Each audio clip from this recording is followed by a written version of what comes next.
Good afternoon. Good afternoon, ma'am. Start കഴിഞ്ഞോ? Good afternoon, ma'am. Good afternoon. Good afternoon, ma'am.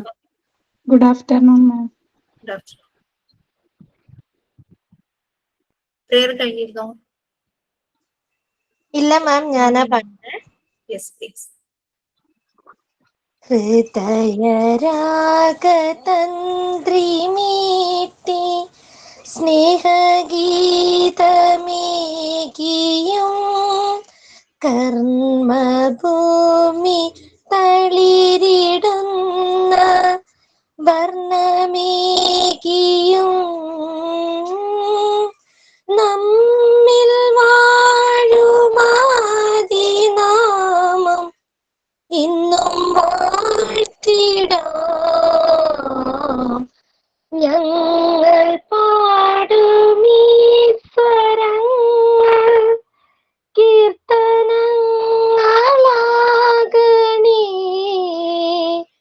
ചൂടുവയ്ക്കുമീ പദങ്ങൾ നൃത്തലോലമാകണേ.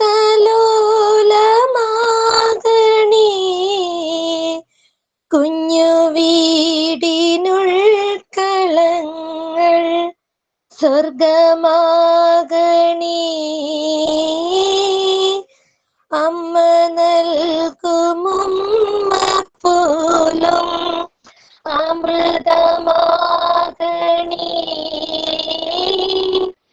പൂർണ്ണമീ ചരാചരങ്ങൾ ഗുരുവരങ്ങളാകണേ. ഹൃദയരാഗതന്ത്രി മീട്ടി.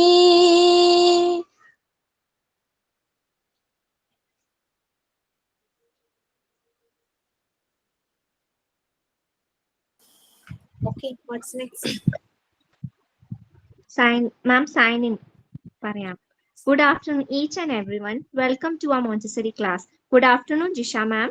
We are so happy to have you as a teacher. Your passion for teaching inspires us, and we are excited to see what we can achieve together. I warmly welcome our future Montessori teachers in our class. Today's class is going to be super exciting. Thank you, ma'am. Today's thought. Success is our own shadow. Don't try to catch it. Walk your own way. It will automatically follow you. Remember, shadow follows you only when you walk towards brightness. Dr. APJ Abdul Kalam.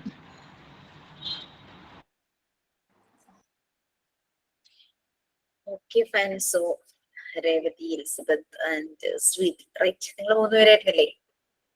Prayer for the day signing. Okay. So, നമ്മൾ കഴിഞ്ഞ ക്ലാസ്സിൽ എന്താ പറഞ്ഞത്? Where were we? Ma'am, wellnessന്റെ pictures collect ചെയ്യാൻ പറഞ്ഞായിരുന്നു. First unit കഴിഞ്ഞു. Like. Right, ma'am. Yes, ma'am. Okay. So നിങ്ങളുടെ English class നല്ല രീതിയിൽ പോകുന്നതെന്ന് വിചാരിക്കണം. പക്ഷെ പാരലലി നിങ്ങൾക്ക് കുറച്ച് ആക്ടിവിറ്റീസ് ചെയ്യാം. Connecting with our language for improving our language. നിങ്ങൾക്ക് ആൽഫബറ്റ്സ് A to Z വരെയുള്ള ആൽഫബറ്റ്സ് നമുക്കറിയാം. ഈ ആൽഫബറ്റ്സിൽ സ്റ്റാർട്ട് ചെയ്യുന്ന വേർഡ്സ് ഒരു ബുക്ക് എടുത്തിട്ട് മാക്സിമം അതായത് എയിൽ വരുന്ന നിങ്ങൾക്ക് കുട്ടികളുമായിട്ട് ഡെയിലി നമ്മൾ ഡീൽ ചെയ്യുന്ന വേർഡ്സ് ആണെങ്കിൽ നന്നായിരിക്കും. ഒരു ലെക്ചറിന് ഒരു മിനിമം ഒരു 10 വേർഡ്സ് എങ്കിലും minimum okay, maximum no problem, any level you can. ഒരു മിനിമം ഒരു 10 വേർഡ്സ് എങ്കിലും A എന്നുള്ള ലെറ്ററിൽ സ്റ്റാർട്ട് ചെയ്യുന്നത് ചെയ്യാം. ഓക്കെ, അതുപോലെ അങ്ങനെ BCD ഒരു ദിവസം ഒരു 4 ലെറ്റേഴ്സ് കൊണ്ടുള്ള 10 വേർഡ്സ് മിനിമം ചെയ്യാം. അടുത്ത ദിവസം അടുത്ത 4 വേർഡ്സ്, അങ്ങനെ Z വരെ കംപ്ലീറ്റ് ചെയ്യാം. ഓക്കെ, പിന്നെ വേറൊരു കാര്യം ചെയ്യാവുന്നതെന്ന് വെച്ചാൽ നമുക്കൊരു ഗാർലാൻഡ് പോലെ ഒരു സീരീസ്, ഒരു സീക്വൻസ് പോലെ നമുക്ക് ചെയ്യാം. A എന്നുള്ള ലെറ്ററിൽ, അത് കുട്ടികളെ കൊണ്ട് ചെയ്യിക്കാൻ പറ്റുന്ന ഒരു ആക്ടിവിറ്റി ആട്ടോ, ഒരു ഗെയിം നിങ്ങൾക്ക് അറിയായിരിക്കും. A എന്നുള്ള ലെറ്ററിൽ ഒരു കുട്ടി ഒരു വേർഡ് സ്റ്റാർട്ട് ചെയ്തു, അത് എൻഡ് ചെയ്യുന്ന ലെറ്റർ വെച്ചിട്ട് അടുത്ത കുട്ടി ഒരെണ്ണം സ്റ്റാർട്ട് ചെയ്യണം. അങ്ങനെ ആക്ടിവിറ്റി. ഇതൊക്കെ സ്കൂളിൽ ടീച്ചിങ് പ്രാക്ടീസിന് പോകുമ്പോഴോ നമ്മുടെ വീട്ടിൽ കുട്ടികളുണ്ടെങ്കിൽ നമുക്ക് എല്ലാവർക്കുമായിട്ട് എന്ത് ചെയ്യാൻ പറ്റുന്ന ആക്ടിവിറ്റിയോ അങ്ങനെ. പിന്നെ ഒരു ലെറ്റർ പറയുമ്പോൾ, ഒരു വേർഡ് പറയുമ്പോൾ അത് നമ്മളുടെ സറൗണ്ടിങ്സിൽ എവിടെയെങ്കിലും ആ ഒബ്ജക്റ്റ് ഉണ്ടെങ്കിൽ, ഫോർ എക്സാമ്പിൾ ടേബിൾ എന്ന് പറയുമ്പോഴേക്കും ഓടിപ്പോയി അതിൽ പോയി ടച്ച് ചെയ്യാം. അങ്ങനെയൊക്കെയുള്ള കുറച്ച് ആക്ടിവിറ്റീസ് ഉണ്ട്. ക്ലാസ് റൂമിൽ കുറച്ച് എക്യുപ്മെന്റ്സും കാര്യങ്ങളൊക്കെ ഉണ്ടായിരിക്കും. ബോയ്, ഗേൾ അങ്ങനെയൊക്കെ പറഞ്ഞു, പിന്നെ ഷർട്ട് അങ്ങനെയൊക്കെ പറയുമ്പോഴും ബോക്സ്, ബാഗ് അങ്ങനെയൊക്കെ പറഞ്ഞ് കുറെ ഇത് പറയുമ്പോൾ കുട്ടികളെ പോയി അങ്ങനെ കുട്ടികൾ അതൊക്കെ പോയി ടച്ച് ചെയ്ത് നിൽക്കുന്ന രീതിയിൽ അങ്ങനെ ചെയ്യിക്കാം. പിന്നെ വൺ, മെനി അങ്ങനെയുള്ള ആക്ടിവിറ്റീസ് ചെയ്യിക്കാം. അങ്ങനെയുള്ളതും നിങ്ങൾ, അതായത് സിംഗുലർ പ്ലൂറൽ അത് മനസ്സിലാക്കാം. Pen, pens, pencil, pencils, mango, mangoes. കുട്ടികൾ ഫെമിലർ ആകുന്ന കുറെ വാക്കുകൾ ഉണ്ടല്ലോ. Box, boxes. നമുക്ക് തന്നെ ഒരു ട്രെയിൻ ചെയ്യിച്ചൊരു ആക്ടിവിറ്റി ഞാൻ കണ്ടതാണ്. വൺ, മെനിന്ന് ഇങ്ങനെ ബോർഡിൽ എഴുതി, എന്നിട്ട് കുട്ടികളുടെ കയ്യിലൊക്കെ ഓരോരോ പ്രോപ്പർട്ടീസ്, ഓരോരോ ഒബ്ജക്ട്സ് കൊടുത്തു. ഒരു കുട്ടിയുടെ കയ്യിൽ ഒരു ബാഗാണ് കൊടുത്തത്. അപ്പൊ അങ്ങനെ അവരെ ഇങ്ങനെ ലൈൻ ആയിട്ട് നിർത്തിയിട്ട് ഓരോ കുട്ടികളായിട്ട്, അപ്പം വൺ ബാഗുമായിട്ട് പോകുന്ന കുട്ടി വണ്ണിന്റെ അവിടെ പോയി നിന്നിട്ട് വൺ ബാഗ് ആ ഒരു സ്റ്റേറ്റ്മെന്റ് പോലെ പറയും. ഇനി അതുപോലെ പെൻസിൽസ് 3-4 കയ്യിൽ കൊടുക്കും. അപ്പൊ അത് മെനിയുടെ അടുത്ത് പോയിട്ട് എത്ര എണ്ണം ഉണ്ടെന്ന് കൗണ്ട് ചെയ്തിട്ട് 3 ആണെങ്കിൽ 3 പെൻസിൽസ് അങ്ങനെയൊക്കെ പറഞ്ഞ കുട്ടികളെ കുറച്ച് ഇന്നോവേറ്റീവ് ആയിട്ട് കുറെ ആക്ടിവിറ്റീസ് നമുക്ക് ചെയ്യിക്കാൻ പറ്റുവാണെങ്കിൽ നല്ലതാണ്. ഇത് നിങ്ങൾ വേർഡ് പവർ ഇൻക്രീസ് ചെയ്യാനായിട്ട് ദിവസവും 4 ലെറ്റേഴ്സിന്റെ സ്റ്റാർട്ട് ചെയ്യുന്ന വേർഡ്സ് എഴുതി വെക്കുക. മാക്സിമം വേർഡ്സ് എഴുതി വെച്ച് കഴിഞ്ഞാൽ നമ്മുടെ വേർഡ് പവറും കൂടും. അങ്ങനെ ചെയ്തു. സബ്മിറ്റ് ചെയ്യാനുള്ളതല്ല കേട്ടോ, നോട്ട് ഫോർ സബ്മിറ്റിംഗ്. നമ്മളുടെ ഒരു വേർഡ് പവർ കൂട്ടാനായിട്ട് പുതിയ വേർഡ്സ് കിട്ടുമ്പോൾ അതിന്റെ മീനിങ് നോക്കുക. സുബി പോലെ കുറെ പേരുണ്ടാവും നമ്മളെ ലാംഗ്വേജിന്റെ കാര്യത്തിൽ ഹെൽപ്പ് ചെയ്യാനായിട്ട്. നിങ്ങൾക്കൊരു ആപ്പ് അറിയാമായിരിക്കും കേട്ടോ, ഫോണിൽ നമുക്ക് ഇൻസ്റ്റാൾ ചെയ്യാം. പ്ലേ സ്റ്റോറിൽ നിന്ന് ഡൗൺലോഡ് ചെയ്തെടുക്കാം. വേർഡ് വെബ് എന്ന് പറഞ്ഞിട്ടൊരു ആപ്പാണ്. ചെയ്യാം.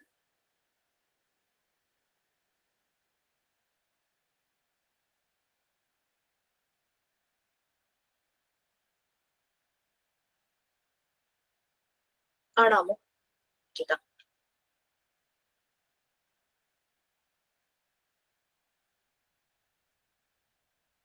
കാണാം.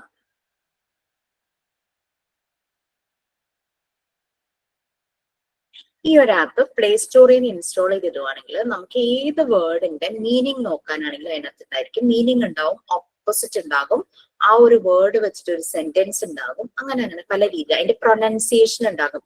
ആ ഫോണറ്റിക് സൗണ്ടിന്റെ പ്രൊനൗൺസിയേഷൻ പോലെ പ്രൊനൗൺസിയേഷൻ ഉണ്ടാകും. അപ്പൊ ഇതൊന്ന് പിന്നെ ഇതിന് നെറ്റ് വേണ്ട കേട്ടോ. ഡൗൺലോഡ് ചെയ്യണതിന് നെറ്റ് വേണം, ഡേറ്റ വേണം. പക്ഷെ നമ്മൾ ഇത് ഉപയോഗിക്കുമ്പോൾ നമ്മുടെ നെറ്റ് ഓഫ് ആണെങ്കിൽ നമുക്ക് ഇത് ഉപയോഗിക്കാനായിട്ട് പറ്റും. ക്ലിയർ ആയോ? സ്പേസും ഇല്ല തോന്നുന്നു. നമ്മുടെ ഫോണിന് നെഗറ്റീവായിട്ട് അഫക്ട് ചെയ്യുന്ന ഒരു കാര്യങ്ങളും ഇല്ല. ഒരു കുക്കീസോ അങ്ങനത്തെ കാര്യങ്ങളൊന്നും ഇല്ല. നമുക്കത് വളരെ ഫ്രീ ആയിട്ട് നമുക്ക് യൂസ് ചെയ്യാനായിട്ട് പറ്റും. ഇപ്പൊ ഏതെങ്കിലും ഒരു വേർഡിന്റെ മീനിങ് അറിയണം. അപ്പൊ നമ്മുടെ തന്നെ PDF നിന്ന് വായിക്കുമ്പോൾ മീനിങ് മനസ്സിലാവുന്നില്ല. അത് നോക്കുമ്പോൾ ചിലപ്പം നമ്മളുടെ PDF ചിലപ്പോൾ എന്തെങ്കിലും സ്പെല്ലിംഗ് മിസ്റ്റേക്ക് കൊണ്ടായിരിക്കും നമുക്ക് മീനിങ് മനസ്സിലാകാതെ. നമ്മൾ ഇതിൽ കൊടുക്കുമ്പോഴേക്കും ചിലപ്പോൾ ഓട്ടോ കറക്ഷൻ ചിലപ്പോൾ വരാം, ചിലപ്പോൾ എല്ലാ വേർഡ്സിനും വരണതില്ല. ഒരു സെന്റൻസ് ഉണ്ടാവും. ഇത് നിങ്ങൾക്ക് ഏറ്റവും ഹെൽപ്ഫുൾ ആകുന്നത് എപ്പോഴാന്ന് ഞാൻ പറയാം. വേർഡിന്റെ മീനിങ് നോക്കുന്നതിലും അതിലൊക്കെ ഹെൽപ്ഫുൾ ആകും. അതല്ലാതെ നമ്മൾക്കൊരു ടോപ്പിക് ഉണ്ട് സൈക്കോളജിയിൽ, ഡിഫൻസ് മെക്കാനിസം എന്നാണ് ആ ടോപ്പിക്. നിങ്ങളുടെ പാർട്ട് 2 10 യൂണിറ്റ്സ് ഉണ്ട്. അതിലെ 6 or 7 അങ്ങനെ ഏതോ ഒരു സൈക്കോളജി എന്നുള്ള സബ്ജക്റ്റിൽ വരുന്ന ഒരു യൂണിറ്റ് ആണ് ഡിഫൻസ് മെക്കാനിസം എന്ന് പറഞ്ഞിട്ട്. അതിൽ ഓരോ പ്രോംപ്റ്റ് ഉണ്ട്. ഡിഫൻസ് മെക്കാനിസത്തിന് ഓരോരോ പേരുകൾ കൊടുത്തിട്ടുണ്ട്. അത് നമ്മുടെ ഇതിനകത്ത് കൊടുത്തു കഴിഞ്ഞു കഴിഞ്ഞാൽ സൈക്കോളജിയിൽ അതിന്റെ മീനിങ് എന്താന്നുള്ള നല്ലൊരു ഡിസ്ക്രിപ്ഷൻ അതിൽ കൊടുത്തിട്ടുണ്ട്. നമ്മൾ ഡിഫൻസ് മെക്കാനിസം പഠിക്കാനായിട്ട് പോകുമ്പോൾ വേർഡ് വെബിൽ അതിന്റെ ഓരോന്നിന്റെ ടൈറ്റിൽ കൊടുത്തു കഴിഞ്ഞു കഴിഞ്ഞാൽ നിങ്ങൾക്ക് കറക്റ്റ് ചിലപ്പം എക്സാമ്പിൾ സഹിതം കൊടുത്തിട്ടുണ്ട്. അപ്പോൾ ഇൻ സൈക്കോളജി എന്താണ് ഇതെന്നുള്ളത് അതിനകത്ത് ഡീറ്റെയിൽ ആയിട്ട് അത്യാവശ്യം നമുക്ക് മനസ്സിലാകുന്ന രീതിയിൽ കൊടുത്തിട്ടുണ്ട്. എല്ലാവരും ഒന്ന് ട്രൈ ചെയ്ത് നോക്കട്ടോ. ഇൻസ്റ്റാൾ ചെയ്ത് വെച്ചേക്ക്. എന്തായാലും സ്മാർട്ട് ഫോൺ എല്ലാവരുടെ കയ്യിലും കാണും. നമ്മുടെ കുഞ്ഞുങ്ങളെ പഠിപ്പിക്കാനും നമുക്ക് ഹെൽപ്ഫുൾ ആയിരിക്കും. സോ ഫസ്റ്റ് യൂണിറ്റ് കംപ്ലീറ്റ് ആയോ? ഫസ്റ്റ് യൂണിറ്റ് ഞാനാണ് എടുത്തത്.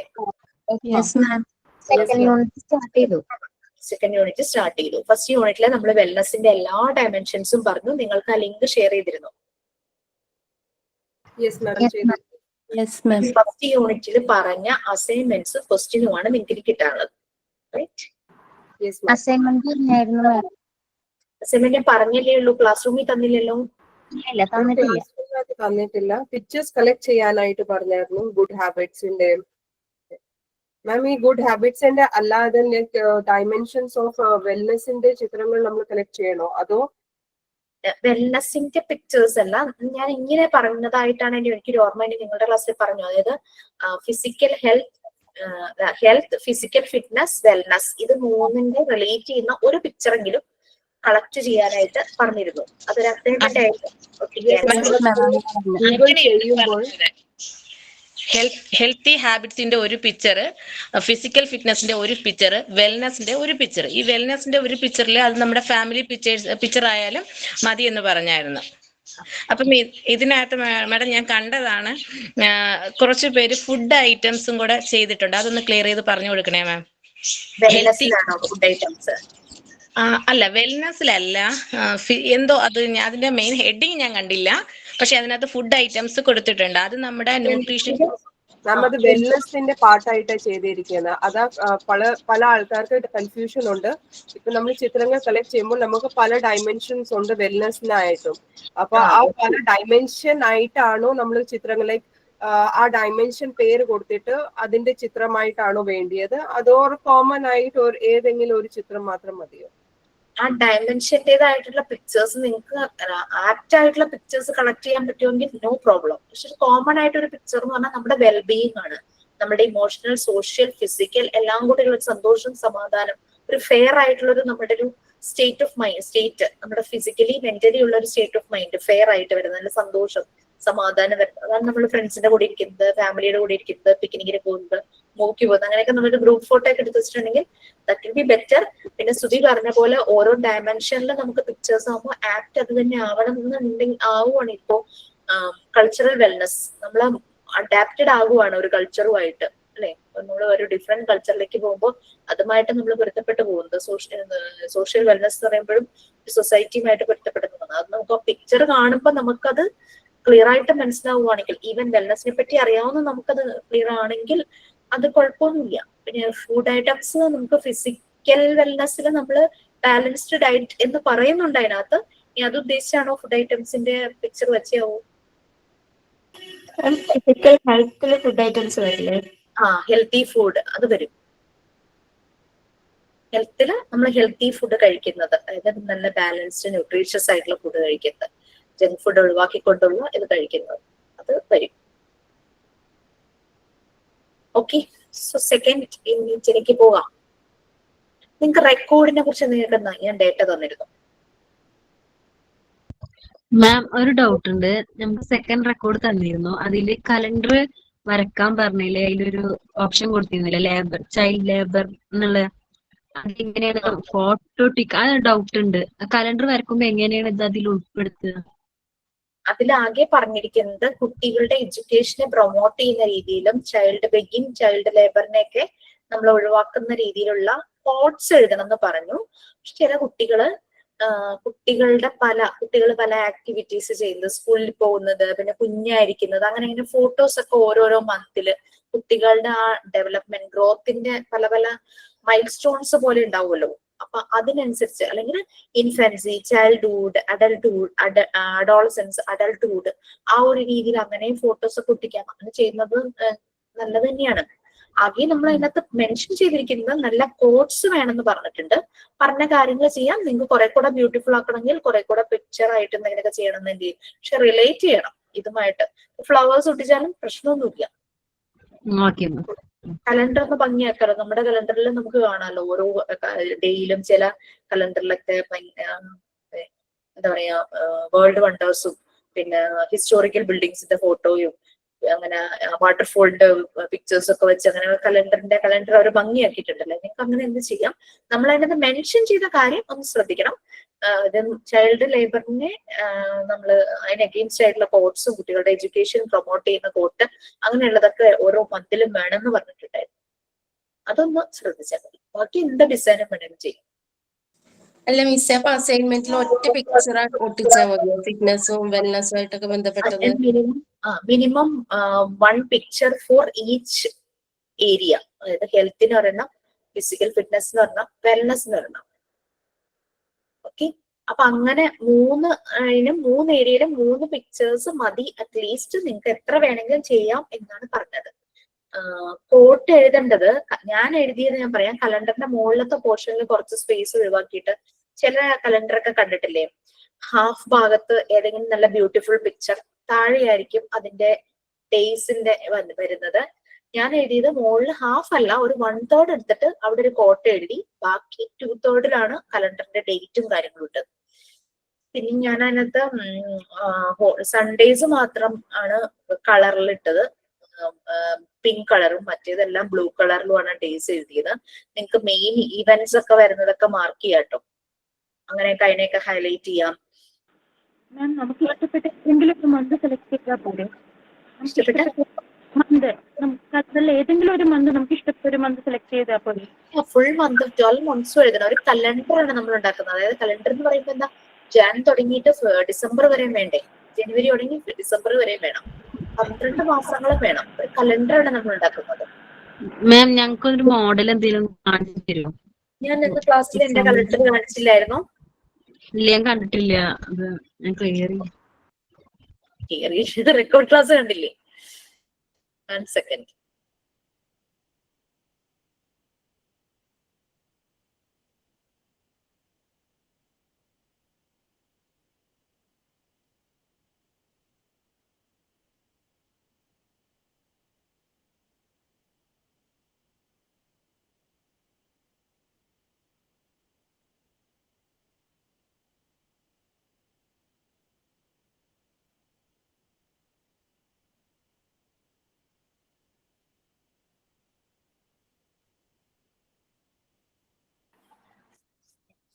ശരിക്കും മോണ്ടിസോറി മെത്തേഡിൽ നമ്മള് മോഡൽസ് അങ്ങനെയൊന്നും കാണിക്കരുതെന്നാണ്. നിങ്ങൾ തുടങ്ങിയ ഒരു ബാച്ച് ആയതുകൊണ്ട് ഞാനൊന്നും പറയുന്നില്ല. ശരിക്കും നമ്മൾ തന്നെ ചെയ്യണമെന്നാണ്. We don't have any models when we are doing this Montessori course. ഞങ്ങൾക്ക് ഒരു മോഡലും ഇല്ലായിരുന്നു, ഒന്നും ഞങ്ങളുടെ മാം പറഞ്ഞ you do by yourself, but that was the better way. അതുകൊണ്ട് ഞങ്ങൾ ഇങ്ങനെയാണ്. നമ്മൾ സ്പൂണിൽ ഇങ്ങനെ കോരി കൊടുത്തോണ്ടിരുന്നു കഴിഞ്ഞാൽ ഏത് സമയത്തും സ്പൂൺ വെയിറ്റ് ചെയ്യും. അതാണ് ഒരു പ്രശ്നം. ഞാൻ ചെയ്തത് അത്ര വലിയ ഭംഗിയൊന്നുമില്ല, ഒരു സിമ്പിൾ വേയിലാണ്. ആ ടോപ്പ് പോർഷനിൽ കാണാൻ പറ്റുന്നുണ്ടോ, കോട്ട എഴുതി. എനിക്ക് കാണുന്നില്ല, നിങ്ങൾ ഏതായാലും കാണിക്കണേന്നുള്ളത് അതെ കാണാൻ പറ്റുന്നുണ്ടോ എന്ന് എഴുതി. താഴെയായിട്ട് ആ ഡേയ്സ് എഴുതി പോയി, കണ്ടോ? ഈ രീതിയിലാണ് ചെയ്തത്. സൺഡേസ് മാത്രമാണ് ഞാൻ കളർ വെച്ചിട്ടുള്ളൂ, ബാക്കിയെല്ലാം പിന്നെ ആ ഒരു ഈ മന്തിലെ പ്രധാനപ്പെട്ട ദിവസങ്ങളൊന്നും ഞാൻ മാർക്ക് ചെയ്തിട്ടില്ല. നിങ്ങൾക്ക് അതൊക്കെ ചെയ്യാം. ഇപ്പൊ ക്രിസ്മസ് അല്ലെങ്കിൽ ഏതെങ്കിലും പെരുന്നാള്, ഫെസ്റ്റിവൽസ് എന്തെങ്കിലുമൊക്കെ വരുമ്പോൾ അതൊക്കെ മാർക്ക് ചെയ്ത് വേണമെങ്കിൽ അതിനെ റിലേറ്റ് ചെയ്ത് പിക്ചറൊക്കെ ഒട്ടിക്കാൻ. That's up to you. നിങ്ങളുടെ കലണ്ടറാണ്, എങ്ങനെ വേണമെങ്കിലും നിങ്ങൾക്ക് അത് ഡിസൈൻ ചെയ്യാം. ആകെ ഏത് ഇയർ ആണോ ചെയ്യുന്നത് ആ ഇയറിന്റെ കറക്റ്റ് കലണ്ടർ ആയിരിക്കണം. ചുമ്മാ നമ്പേഴ്സ് എഴുതി വെക്കലല്ല, കറക്റ്റ് മൺഡേ, ഈ ദിവസം മൺഡേ എന്ന് പറഞ്ഞു കഴിഞ്ഞാൽ ശരിക്കും ഒരു കലണ്ടർ എടുത്ത് വെച്ച് നോക്കിക്കഴിഞ്ഞാൽ നമ്മുടെ കലണ്ടറും അതും സെയിം ആയിരിക്കണം, ഡേയ്സ് മാറിപ്പോകരുത്. പിന്നെ കോഡ്സ് ഉണ്ടായിരിക്കണം.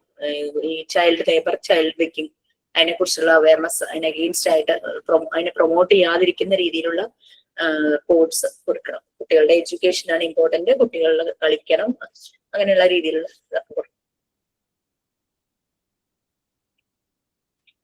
ഓക്കെ. വേറെ തന്നെത്താനെ കോഡ്സ് ഉണ്ടാക്കണോ, അങ്ങനെയും ചെയ്യാം.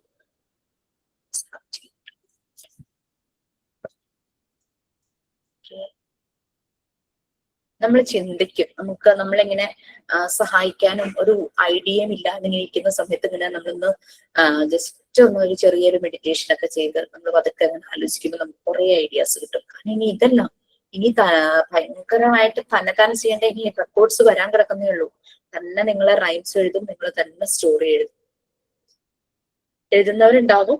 ഇതുവരെ അങ്ങനെ എഴുതാത്തവര് എഴുതും. ഞാൻ അങ്ങനെ എഴുതുന്ന ഒരു വ്യക്തിയൊന്നും ആയിരുന്നില്ല, വായിക്കുമായിരുന്നു. പിന്നെ അന്നത്തേക്ക് ഞങ്ങൾക്ക് കുഞ്ഞായിരുന്നപ്പം അങ്ങനെ കുറെ ഒന്നും കിട്ടാനൊന്നുമില്ലായിരുന്നു. അവൈലബിൾ ആയിട്ട് കിട്ടുന്നതെല്ലാം തന്നെ വായിച്ചിരുന്നു അന്ന്. പിന്നെ ബുക്കൊക്കെ വാങ്ങാൻ പറ്റുന്ന ജോലിയൊക്കെ ആയപ്പോഴേക്കും ഇഷ്ടപ്പെട്ട ബുക്കുകളൊക്കെ വാങ്ങിച്ച് വായിക്കാനായിട്ട് തുടങ്ങി. പക്ഷെ എഴുതുന്ന ഒരു ശീലമില്ലായിരുന്നു. ഇംഗ്ലീഷിൽ എഴുതുന്ന ഒട്ടും ചെയ്തിട്ടില്ല. പക്ഷെ അങ്ങനെ ഈ ഒരു കോഴ്സിന് വന്നു കഴിഞ്ഞപ്പോ നമ്മൾ എഴുതേണ്ട വന്നു, തന്നെ ചെയ്യണം. എവിടെ നിന്നും കോപ്പി ചെയ്ത് കഥകളൊന്നും എഴുതി വെക്കാൻ പറ്റില്ല എന്നുള്ള രീതിയിൽ തന്നെ ചെയ്യേണ്ടതായിട്ട് വരുമ്പോ നമ്മളത് ചെയ്യും. ഈ 2 റെക്കോർഡ്സും മാത്രമാണ് ഞാനിപ്പോ തന്നിട്ടുള്ളൂ. അപ്പൊ നിങ്ങൾ ഇത് ചെയ്യൂ. ഇത് ചെയ്ത് കഴിയുമ്പോഴേക്കും നമുക്കൊരു കോൺഫിഡൻസ് ആവും. കാരണം എന്താ, ഇടയ്ക്കിടയ്ക്ക് നമ്മൾ മറിച്ച് നോക്കും, അത്ര ഭംഗിയായിട്ട് നമ്മൾ ചെയ്തിട്ടുണ്ടാവും. അത് കഴിയുമ്പോൾ ഞാൻ തന്നെ ചെയ്യേണ്ട 2 റെക്കോർഡ്സിന്റെ ഡീറ്റെയിൽസ് തരും. ആകെ 5 റെക്കോർഡാണ്. എനിക്കൊരു ഡൗട്ട് ഉണ്ടായിരുന്നു. അതെ, നമ്മള് ഫസ്റ്റ് റെക്കോർഡില് പസിൽസിന്റെ ഭാഗം വരുന്നില്ലേ, അതിലെ ഞാനൊരു പസിലായിട്ട് ഉദ്ദേശിച്ച് ഞാൻ ചെയ്തത് വാട്ട് ഈസ് ദാറ്റ് എന്നും പറഞ്ഞിട്ട് ഒരു ക്വസ്റ്റ്യൻ ഇട്ടിട്ട്, അതായത് Meera has an object in her little bag, it is made of steel, she is going to use it for making sound by blowing എന്ന് പറഞ്ഞിട്ട് ഒരു ക്വസ്റ്റ്യൻ എഴുതി. എന്നിട്ട് ഒരു ഗേളിന്റെ പിക്ചർ ഒട്ടിച്ചിട്ട് കുറച്ച് ഒബ്ജക്റ്റ് കൊടുത്തു. എന്നിട്ട് അത് കറക്റ്റ് ആൻസർ ഏതാണെന്നുണ്ടെങ്കിൽ അതൊന്ന് ജസ്റ്റ് റൗണ്ട് ചെയ്യാം, അങ്ങനെ ഉദ്ദേശിച്ചിട്ട് ഒരു ക്വസ്റ്റ്യൻ എഴുതിയിട്ടുണ്ടായിരുന്നേ. അത് ചെയ്യാൻ പറ്റുമോ പസിൽ? ചെയ്യാം, തീർച്ചയായിട്ടും ചെയ്യാം. പസിൽസിൽ അതൊക്കെ ചെയ്യാം. ഓക്കെ. പിന്നെ ഇപ്പൊ തന്ന തീം വെച്ച് തന്നെയല്ല, നമ്മുടെ റെക്കോർഡിന്റെ ടൈറ്റിൽ നോക്കുക, puzzles and other kids activity. ഇപ്പൊ തന്ന തീമിൽ കുറെയൊക്കെ നമ്മൾ ചെയ്തു വെച്ചു. കൂടുതൽ പസിൽസ് റിലേറ്റഡ് ഇപ്പം പറഞ്ഞ പോലെ തന്നെയുള്ള ആ ഒരു അതെന്ന് പറഞ്ഞാൽ വളരെ ഒരു ഇന്നോവേറ്റീവ് ആയിട്ടുള്ള നല്ലൊരു ക്രിയേറ്റീവ് ആയിട്ടുള്ള ഒരു ഐഡിയ ആണല്ലേ. അതുപോലെ നിങ്ങൾക്ക് കൂടുതൽ തോന്നുവാണെങ്കിൽ നിങ്ങൾ കൂടുതൽ എഴുതി വെച്ചോളൂ കേട്ടോ. അപ്പൊ നമുക്ക് ക്ലാസ് ഒക്കെ എടുക്കാൻ പോകുമ്പോഴേക്കും ഹെൽപ്ഫുൾ ആയിരിക്കും അത്. നമുക്ക് അതിനകത്ത് എല്ലാത്തിനകത്തും അതിന് ആൻസർ കൂടി കൊടുക്കണോ? ആൻസർ വേണ്ട. ജസ്റ്റ് നമ്മൾ കളിക്കുടിക്കൊക്കെ വാങ്ങിപ്പിക്കുക, ആൻസർ ഇല്ലാതെ ക്വസ്റ്റ്യൻസ് ഉണ്ടാവില്ലേ കുട്ടികൾ തന്നെ ചെയ്യുന്ന പോലെ. അതുപോലെ നമ്മൾക്കൊരു റെഫറൻസ്, നമ്മളുടെ ഒരു എൻസൈക്ലോപീഡിയ പോലെയാണ് ക്ലാസ് എടുക്കാൻ പോകുമ്പോൾ ഇന്ന് എന്ത് ആക്ടിവിറ്റി കുട്ടികൾക്ക് കൊടുക്കണം നമ്മൾ നോക്കുമ്പോഴേക്കും നമുക്ക് അതിൽ നിന്നൊരു ഐഡിയ കിട്ടും. അപ്പൊ അതിനനുസരിച്ച് നമുക്കത് ചെയ്യാം. മാം ആൻസർ എഴുതി കുഴപ്പമുണ്ടോ? എഴുതിപ്പോയി കുഴപ്പമില്ല, അത് നമ്മൾ മാത്രമേ നോക്കണുള്ളൂ, വേറെ ആരും നോക്കുന്നില്ലല്ലോ. കുഴപ്പമൊന്നുമില്ല. എന്റെ ബുക്ക് എടുത്തിട്ട് എന്റെ കുട്ടികൾ അതിനകത്ത് ചിലതൊക്കെ ആൻസർ മീൻസ് ഇങ്ങനെ ഡോട്ട്സ് ജോയിൻ ചെയ്യുന്നതും നമ്പേഴ്സ് ഇട്ടിട്ട് ജോയിൻ ചെയ്ത് ഈവൻ ചെയ്യുമ്പോ നമുക്ക് ടെൻഡൻസി അതൊന്ന് ചെയ്യാനായിട്ട്. ശരിയല്ലേ? കണ്ടോ, അങ്ങനെ ആർക്കെങ്കിലും തോന്നിയോ? എനിക്ക് തോന്നിയായിരുന്നു. എനിക്കതൊന്ന് കംപ്ലീറ്റ് ചെയ്താൽ കൊള്ളാന്നൊക്കെ തോന്നിയിട്ടു. നമുക്കും തോന്നും ആ ടെൻഡൻസി. നമ്മൾ എന്നെ ചെയ്തു എന്ന് വെച്ചാൽ കുഴപ്പമൊന്നുമില്ല. നമ്മൾ വേറെ ആരെയും കാണിക്കുന്നില്ല, ഒരു കുട്ടിയുടെ മുന്നിലും കൊണ്ടുപോകില്ല. നമ്മൾ എന്തെങ്കിലും ആക്ടിവിറ്റി ചെയ്യിക്കാൻ സ്കൂളിൽ ചെല്ലുമ്പോൾ നമുക്കിതൊരു റെഫറൻസ് ആണ്, ഇത് നമുക്ക് കൊടുക്കാം. ഒരു ജിക്സോ പസിൽ പോലെയൊക്കെ നമ്മൾ ചെയ്തില്ലായിരുന്നു, പേപ്പർ പീസസ് കട്ട് ചെയ്തിട്ട് അതിനെ ഓർഡറിൽ ഒട്ടിക്കുന്ന ചേർത്ത് വെക്കുന്നത്. അതൊക്കെ നമുക്ക് ചെയ്യാം. ഒരു കുറെ നേരം ഇരുന്നങ്ങ് ചെയ്തോളൂ. ഫസ്റ്റ് സിമ്പിൾ ആയിട്ടൊക്കെ കൊടുക്കുക. പിന്നെ ഇപ്പൊ 4 പീസ കൊണ്ടുപോകുന്നെങ്കിൽ പിന്നെ 5, 6, 7, 8 പീസൊക്കെ ആക്കുക പിക്ചേഴ്സിനെ. അപ്പൊ ആ സമയം കുറെ എടുത്ത് കോൺസെൻട്രേഷൻ അതൊക്കെ ചെയ്യാൻ കുട്ടികൾക്ക് ഭയങ്കര ഇഷ്ടമായിരിക്കും. മാം ഒരു ഡൗട്ട് ചോദിച്ചോട്ടെ? നമ്മ ക്ലാസ് തുടങ്ങി എത്രാമത്തെ മാസം തുടങ്ങി നമ്മ ട്രെയിനിങ്ങിന് പോകേണ്ടത്? നിങ്ങൾ ഏത് മാസമായിരുന്നു നിങ്ങളുടെ ക്ലാസ് തുടങ്ങുന്നത്? ജൂലൈ 16 ഓഗസ്റ്റിലാണ് പക്ഷെ ക്ലാസ് തുടങ്ങി. ഓക്കെ. നമ്മൾക്ക് ഇപ്പൊ നമ്മൾ എടുക്കുന്നത് പാർട്ട് 1 യെസ് പാർട്ട് 1 ആണല്ലോ. പാർട്ട് 1 കഴിഞ്ഞിട്ടില്ലല്ലോ? ഇല്ല മാം. 8 യൂണിറ്റ്സ് ഉണ്ട് പാർട്ട് 1. ആ 8 യൂണിറ്റ്സും കഴിയണം. പാർട്ട് 2 10 യൂണിറ്റ്സും കഴിയും. അത് രണ്ട് പാർട്സ് കഴിയുമ്പോൾ ഒരു എക്സാം ഉണ്ട്, ടേം എക്സാമിനേഷൻ എന്നും പറഞ്ഞ പാർട്ട് 1 and 2 ഒരു എക്സാം ഉണ്ടാവും. 50 ക്വസ്റ്റ്യൻസേ ഉണ്ടാവുള്ളൂ. അതിലെ 10 ക്വസ്റ്റ്യൻ ഇംഗ്ലീഷ് ആയിരിക്കും, 40 ക്വസ്റ്റ്യൻ ആയിരിക്കും പാർട്ട് 1 പാർട്ട് 2 വരുന്നത്. ഒരു ക്വസ്റ്റ്യന്റെ ആൻസറിന് 2 മാർക്സ് ആണ്. അങ്ങനെ 100 മാർക്സിന്റെയാണ് ആ ഒരു ക്വസ്റ്റ്യൻ പേപ്പർ വരുന്നത്. അത് നിങ്ങൾക്ക് മെയിൻ എക്സാമിന് പ്രിപ്പയർ ചെയ്യിക്കാനുള്ള ഒരു പ്രാക്ടീസ് ആണ്. ആരും എഴുതാതൊന്നും ഇരിക്കരുത്, അത് എഴുതണം. നിങ്ങളുടെ അസസ്മെന്റിൽ വരും അത്. പിന്നെ മീൻസ് അതിനൊരു വാല്യൂ ഉണ്ടാവും. പിന്നെ അതുപോലെ തന്നെ അത് കഴിഞ്ഞ ഉടനെ തന്നെ നമ്മൾ പാർട്ട് 3 സ്റ്റാർട്ട് ചെയ്യും. പാർട്ട് 3 എന്ന് പറയുന്നത് മോണ്ടിസോറി മെത്തേഡും അതിന്റെ തിയറിയും ആപ്ലിക്കേഷനും എങ്ങനെയാണ് കുട്ടികളുടെ ഡെവലപ്മെന്റ്, അങ്ങനെയുള്ള കുറേ കാര്യങ്ങളാണ് അതിനകത്ത്. ഇത് തുടങ്ങി, അതായത് പാർട്ട് 3 തുടങ്ങി പകുതിയാകുമ്പോഴേക്കും, അതായത് മോണ്ടിസോറി മെത്തേഡ് ഒന്ന് മനസ്സിലായി കഴിയുമ്പോൾ നമുക്ക് ടീച്ചിങ് പ്രാക്ടീസിന് പോവാം. നമ്മൾക്ക് ഈ മെത്തേഡാണല്ലോ നമുക്ക് പോയി അപ്ലൈ ചെയ്യേണ്ടത്. അപ്പൊ കുഞ്ഞുങ്ങളോട് എങ്ങനെ കൊടുക്കണം, അപ്പൊ ആക്ടിവിറ്റീസിനുള്ള റെക്കോർഡൊക്കെ നിങ്ങൾ ചെയ്തുകൊണ്ടിരിക്കുക. അപ്പൊ മോണ്ടിസോറി മെത്തേഡും കൂടെ അതാണ് കുറച്ചുകൂടി പറഞ്ഞ ആ ഒരു സ്പൂൺ കൊടുക്കുന്ന പരിപാടി ഇല്ല മോണ്ടിസോറി മെത്തേഡിൽ. നമ്മൾ കുഞ്ഞുങ്ങൾക്കും അത് കൊടുക്കില്ല, നമ്മൾ അവരെ കൊണ്ട് തന്നെ ചെയ്യിപ്പിക്കും. അവർക്കും ഇഷ്ടം അതാ, അവർക്ക് എപ്പോഴും തന്നെ ചെയ്യാൻ. ഞാൻ തന്നെ ഷൂ ഇടാം, ഞാൻ തന്നെ ഷർട്ട് ഇടാം, തന്നെ ഞാൻ ഉടുപ്പിട്ടോളാം അല്ലെ, അങ്ങനെ എപ്പോഴും അവർ പറയില്ലേ, കണ്ടിട്ടില്ലേ അത്? നമ്മൾക്ക് ഈ കൊച്ചിന് എന്തൊരു വാശി, പക്ഷെ അത് വാശിയല്ല, അവരുടെ ഉള്ളിൽ നിന്ന് അവരെ ഒരു ഫോഴ്സ്, അവരുടെ പേഴ്സണാലിറ്റി ഡെവലപ്പ് ചെയ്യാൻ വേണ്ടിയിട്ട് പറയുകയാണ്. നമ്മൾക്ക് തോന്നാറില്ലേ സംബഡി ഈസ് ഇൻസൈഡ് അസ് എന്നിട്ട് നമ്മളോട് പറയുവാണ് ആ വഴി പോവരുത്, അല്ലെങ്കിൽ ഇത് ചെയ്യണം, ഇത് അങ്ങനെ പറയാറില്ലേ, ഇത് നീ ചെയ്യരുത്, ശരിയാവില്ല. നമുക്കൊരു ആരോ ഉള്ളിലിരുന്ന് പറയണു. ഇതെല്ലാവരിലും ഉണ്ട്, കൊച്ചു കുട്ടികളിലും ഉണ്ട്. ത്വരാന്നൊക്കെ നമ്മൾ മലയാളത്തിൽ പറയില്ല, ആ ഒരു ഇത് നമ്മളെ കൊണ്ട് ഇങ്ങനെ പുഷ് ചെയ്യുക കാര്യങ്ങൾ ചെയ്യാനായിട്ട്. അത് നമ്മൾ മനുഷ്യരിൽ പതുക്കെ ഡെവലപ്പ് ആവുള്ളൂ, മൃഗങ്ങളിൽ പെട്ടെന്ന്. അതുകൊണ്ടല്ലേ പശുക്കുട്ടി ജനിച്ച ഉടനെ തന്നെ ഓടിപ്പോയിട്ട് അത് നടക്കാൻ തുടങ്ങൂല്ലേ. ആദ്യമൊക്കെ ഒന്ന് വെച്ച് പോക്കിട്ട് ഇപ്പൊ പെട്ടെന്നായിരുന്നു നടപ്പും ഓട്ടവും. പശു മിക്കവാറും ഒരു സന്ധ്യാസമയം രാത്രിയിലാവുകയായിരിക്കും പ്രസവിക്കുന്നത്. ഞങ്ങളൊക്കെ കുഞ്ഞായിരുന്നപ്പോ അമ്മയുടെ വീട്ടിലുണ്ടായിരുന്നു. രാവിലെ ഉറക്കണിറ്റ് വരുമ്പോ കാണുന്ന കാഴ്ച പശുവിന്റെ കുഞ്ഞ് രാത്രിയൊക്കെ ഉറങ്ങിയിട്ടുണ്ടാവും, നമ്മൾ അറിഞ്ഞിട്ടുണ്ടാവില്ല പശു പ്രസവിച്ചതൊന്നും. രാവിലെ എണീക്കുമ്പോഴേക്ക് ഈ പശുക്കുട്ടി ഓടി നടക്കണേ കാണുന്നത്. അതൊരു പശു പ്രസവിച്ച കുഞ്ഞ് എന്ത് പെട്ടെന്ന് ഓടി നടക്കണേ. ഒരു മനുഷ്യ കുഞ്ഞ് എത്ര നാളെടുക്കൂലേ ഒന്ന് ഓടാൻ. അതുപോലെയാണ്. അപ്പം മൃഗങ്ങളിൽ അത് ആദ്യം വരും, നമ്മളത് ആദ്യം വരണില്ല, ഉള്ളിൽ കിടക്കണ്ട്. അത് കുറെ സമയം എടുക്കും ഒന്ന് പുറത്തേക്കായി വരാനായിട്ട്. ഇത്രയേ ഉള്ളൂ വ്യത്യാസം. അതാ കറക്റ്റ് ഏജിൽ അവർക്ക് അത് കിട്ടിക്കഴിഞ്ഞു കഴിഞ്ഞാൽ അവർ അഡൾട്ട് ആകുമ്പോഴൊന്നും നമുക്ക് പേടിക്കേണ്ട. അഡോളസൻസ്, അവരുടെ അക്കാദമിക്സിന്റെ സൈഡൊക്കെ വരുമ്പോഴുണ്ടല്ലോ അവർ തന്നെ കാര്യങ്ങൾ ചെയ്യും. അതാണ് മോണ്ടിസോറി എൻവയോൺമെന്റിൽ 6 വയസ്സ് വരെയും നിന്ന കുട്ടി പിന്നെ ഒരു ട്രഡീഷണൽ സ്കൂളിലേക്ക് പോയാലും അവന്റെ കാര്യങ്ങൾ തന്നെ ചെയ്യും. അവന് ആരുടെ സപ്പോർട്ടോ ഒന്നും വേണ്ട. ഡിപ്പെൻഡൻസി എന്നുള്ളത് അവൻ ചെറുപ്പത്തിലെ തന്നെ ഉപേക്ഷിച്ച് കഴിഞ്ഞിട്ടുണ്ടാവും, അവൻ ഇൻഡിപെൻഡന്റ് ആയി കഴിഞ്ഞിട്ടുണ്ടാവും. പിന്നെ ഇൻഡിപെൻഡൻസ് നമ്മൾ ഫ്രീഡം കൊടുക്കുമ്പോഴാണ് കുട്ടികൾ ഇൻഡിപെൻഡന്റ് ആകുന്നത്. ആ ഫ്രീഡം എത്രത്തോളം കൊടുക്കണം എന്നുള്ളത് നമ്മുടെ കൺട്രോളിലായിരിക്കും. ഒരു പട്ടം എത്ര പൊങ്ങി പറക്കണമെന്ന് താഴെ ആ ത്രെഡ് പിടിക്കുന്ന ആളല്ലേ വിചാരിക്കണ്ടേ. ആള് വിചാരിച്ച പട്ടത്തെ താഴെ എത്തിക്കാം, പൊട്ടിച്ചിടാം അല്ലെ. അപ്പൊ നമ്മളുടെ കയ്യിലായിരിക്കണം അവരുടെ കൺട്രോൾ. അവര് വിചാരിക്കും oh I'm getting that much freedom, അപ്പൊ അവരിങ്ങനെ എൻജോയ് ചെയ്യുവാണ് ഫ്രീഡം. പക്ഷെ നമ്മുടെ കൺട്രോളിലാണ്. അല്ലാതെ കുട്ടി ഇഷ്ടമുള്ളത് ചെയ്തോട്ടെ, അങ്ങനെ പോകട്ടെ, ഇങ്ങോട്ട് പോകട്ടെ, നിങ്ങൾ ശ്രദ്ധിക്കാതിരിക്കില്ല. നമ്മൾ കീൻ ഒബ്സർവേഷൻ ആണ് കുട്ടിയുടെ ഓരോ മൂവ്മെന്റും. അവൻ അറിയുന്നില്ല എന്ന് മാത്രം. അവൻ അറിയുന്നില്ല നമ്മൾ അവനെ ശ്രദ്ധിക്കുന്നുണ്ടെന്ന് അറിയുന്നില്ല. അത് തന്നെയാണ് നമ്മൾ as A parent, as A teacher എന്നല്ല ഫെസിലിറ്റേറ്റർ എന്നാണ് പറയുക. ടീച്ചർ എന്നുള്ള പേരല്ല ശരിക്കും മോണ്ടിസോറിയില്. മോണ്ടിസോറി ടീച്ചർ ട്രെയിനിങ് കോഴ്സ് എന്നൊക്കെ പറഞ്ഞിട്ട് ജനറലി കോഴ്സിന് പേര് കൊടുക്കും. പക്ഷെ വി ഓൾ ആർ ഫെസിലിറ്റേറ്റേഴ്സ്. നമ്മൾ ഫെസിലിറ്റേറ്റർ ആണ്. അതായത് ഒരു നമ്മൾ അപ്ഡേറ്റഡ് ആയിരിക്കും, നമ്മളൊരു ഡേറ്റ കോച്ച് ആയിരിക്കും. എല്ലാത്തിനെ പറ്റിയുള്ള വിവരങ്ങൾ നമുക്ക് ഉണ്ടാകും. ഇല്ലെങ്കിൽ നമ്മൾ അപ്ഡേറ്റ് ചെയ്ത് നമ്മളെ അപ്ഗ്രേഡ് ചെയ്തുകൊണ്ടിരിക്കും. നമ്മൾ ഗൈഡ് ചെയ്യുന്നു കുട്ടിയെ, നമ്മൾ സപ്പോർട്ട് ചെയ്യുന്നു. അതിന് ഇമോഷണൽ ആണെങ്കിലും ഫിസിക്കൽ ചേഞ്ചസ് ആണെങ്കിലും അതിനെല്ലാം നമ്മൾ ഗൈഡ് ചെയ്യുന്നു, നമ്മൾ സപ്പോർട്ട് ചെയ്യുന്നു. ഇതൊക്കെയാണ് ഒരു ഫെസിലിറ്റേറ്റർ ചെയ്യുന്നത്. ടീച്ചർ എന്താ ചെയ്യുന്നത്? One who is teaching is A teacher. Teacher പഠിപ്പിക്കുന്നു.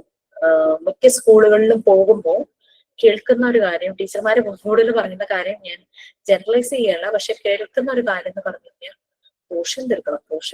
ഒരു അവധി, ഒരു മഴ അവധി വന്ന അവർക്ക് ടെൻഷനാണ്. പക്ഷെ പോർഷൻ തീരില്ല. Every time they are running like we have to finish the portion. Syllabus തീർക്കണം. പക്ഷെ ആ സിലബസ് എങ്ങനെ ഏത് രീതിയിൽ കുട്ടികൾക്ക് എത്തുന്നു എന്നുള്ളതൊന്നും ശ്രദ്ധിക്കുന്നേ ഇല്ല. അവിടെയാണ് ശരിക്കും നമ്മുടെ കണ്ടന്റ്സും എല്ലാം നല്ലതായിരിക്കും. പക്ഷെ ഇതിന്റെ ആപ്ലിക്കേഷൻ വരുമ്പോൾ, അതായത് ഞാൻ ഓവറോൾ എഡ്യൂക്കേഷൻ സിസ്റ്റത്തിന്റെ കാര്യം പറയാം കേട്ടോ. കണ്ടന്റ്സ് എല്ലാം നല്ലതായിരിക്കും, പക്ഷെ ഇതിന്റെ ആപ്ലിക്കേഷൻ ലെവലിലേക്ക് വരുമ്പോൾ ചില അപാകതകൾ വരുമ്പോഴാണ് കുട്ടികളിൽ ഇങ്ങനെ അക്ഷരം എഴുതാനോ വായിക്കാനോ അറിയാതെ പ്ലസ് 1 പ്ലസ് 2 കുട്ടികൾ വരെയും അക്ഷരം എഴുതാനും വായിക്കാനും ഒക്കെ വളരെ സ്ട്രഗിൾ ചെയ്യുന്നുണ്ട്. പരീക്ഷ എന്ന് പറയുന്നത് വളരെ നിസ്സാരമായി കാണുന്നു. പാസ്സാവാനുള്ളത് അറിയാമെങ്കിൽ കൂടിയും കുറച്ചേ എഴുതുള്ളൂ, പാസ്സാവാനുള്ളത് മാത്രം. അത് ഷോർട്ട് ആൻസർ ക്വസ്റ്റ്യൻ എന്ന് പറഞ്ഞ പാരഗ്രാഫ് ആയിട്ടും 100 വേർഡ്സ് ആയിട്ടൊക്കെ എഴുതാനൊക്കെ ഉണ്ടാവും. കുട്ടികൾ പോയിന്റ്സ് എഴുതി വെക്കും. കുട്ടികൾക്കൊന്നും കിട്ടിയിട്ടുണ്ടാവില്ല. മാം ഒരു കാര്യം പറഞ്ഞൂടെ? മാം പറഞ്ഞില്ലേ പോർഷൻ തീർക്കാനാണ് ടീച്ചേഴ്സ് നോക്കുന്നതെന്ന്. അതിന് മെയിൻ കാരണം എന്ന് പറഞ്ഞാൽ പേരൻസ് ആണ് മാം. എന്താണ് ഈ മോണ്ടിസോറി സിസ്റ്റം എന്നോ അല്ലെങ്കിൽ KG-യിലെ കുഞ്ഞുങ്ങൾ അല്ലെങ്കിൽ ലോവർ സെക്ഷനിലുള്ള കുഞ്ഞുങ്ങളെ അവരെത്രമാത്രം പഠിച്ചാൽ മതി എന്നൊന്നും പേരൻസ് മെയിൻ ആയിട്ട് നോക്കുന്നത്, എനിക്ക് എക്സ്പീരിയൻസ് ഉള്ളതുകൊണ്ട്, ടെക്സ്റ്റ് കംപ്ലീറ്റ് ചെയ്തോ, നമ്മൾ ഓരോ സെമ്മിലും കൊടുക്കുന്ന പോർഷൻസ് അവർ കംപ്ലീറ്റ് ചെയ്തോ, അവരെ മക്കൾ അത് ഫുള്ള് വാങ്ങിച്ച് ഫുൾ മാർക്കാണ് എല്ലാ പേരൻസിനും വേണ്ടത്. അല്ലാതെ എൻ്റെ കുട്ടിക്ക് ഇന്നതൊക്കെ അറിയാം, അവൻ എഴുതാൻ പറ്റാഞ്ഞിട്ടാണ് എന്നല്ല. എൻ്റെ കുട്ടിക്ക് ഫുൾ ആവണം, ഫുൾ A വേണം, ഫുൾ A+ വേണം, അല്ലെങ്കിൽ 100 to 100 വേണം.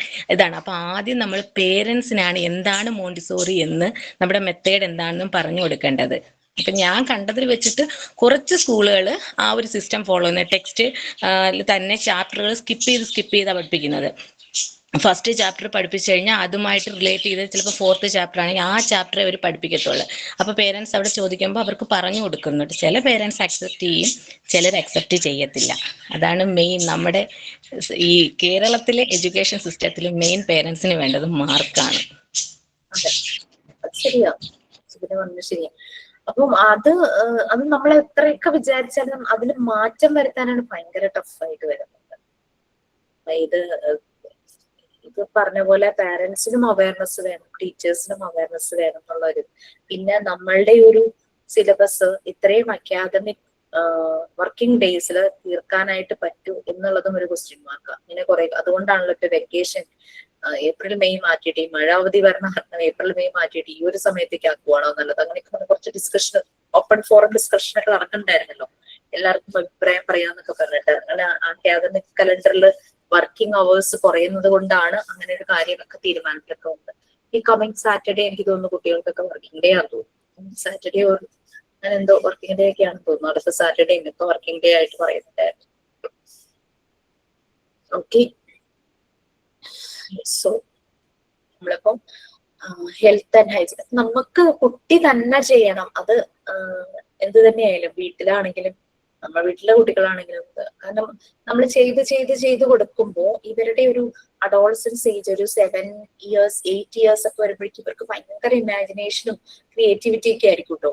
ഇത് എവിടേക്കെങ്കിലും അപ്ലൈ ചെയ്യാനായിട്ട് ഇവർക്ക് ഭയങ്കര മടി എന്നല്ല, അവർക്കൊരു ടെൻഷൻ, ഞാൻ ചെയ്താൽ ശരിയാവുമോ. അപ്പൊ അവർ വീട്ടിൽ വന്ന് അവരെന്തെങ്കിലും ചെയ്യാൻ ഉദ്ദേശിക്കുന്നുണ്ടെങ്കിൽ ഒരു അമ്മയെ കൊണ്ടോ ചേട്ടനെ കൊണ്ടോ അച്ഛനെ കൊണ്ടോ അതിന്റെ മോഡൽസ് ഒക്കെ ഉണ്ടായിരിക്കും. ആ ഒരു 5ാം ക്ലാസ് 6ാം ക്ലാസ് ഒക്കെ എത്തുമ്പോഴേക്കും ആ ക്ലാസ്സുകൾ തുടങ്ങി മിക്ക സ്കൂളുകളിലും എക്സിബിഷൻസ് പോലുള്ള പല പ്രോഗ്രാം ഒക്കെ കണ്ടക്ട് ചെയ്യും. അപ്പോൾ നമ്മള് തന്നെത്താനെ കാര്യങ്ങൾ ചെയ്യുന്ന കുട്ടിയാണെങ്കിൽ അത് തന്നെ ചെയ്യും.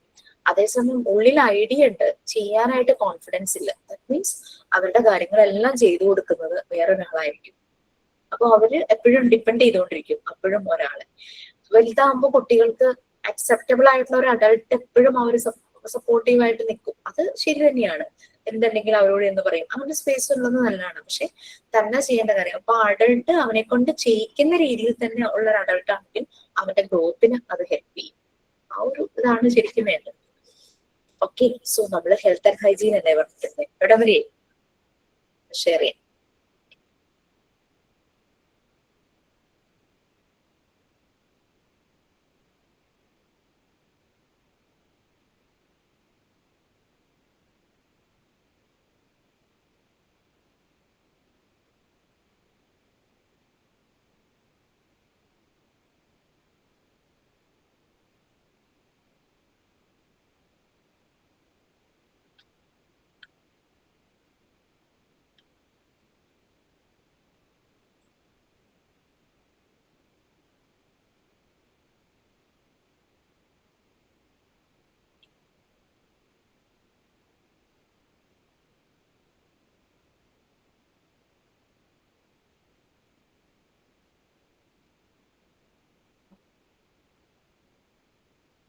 എവിടം വരെയായി നമ്മൾ ഈ ചാപ്റ്റർ ഹെൽത്ത് ആൻഡ് ഹൈജീൻ?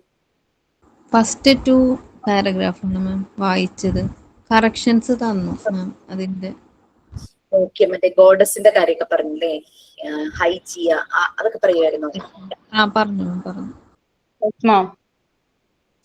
ഹൈജിയെ പറ്റി നിങ്ങൾ എന്തെങ്കിലും നോക്കിയിരുന്നോ?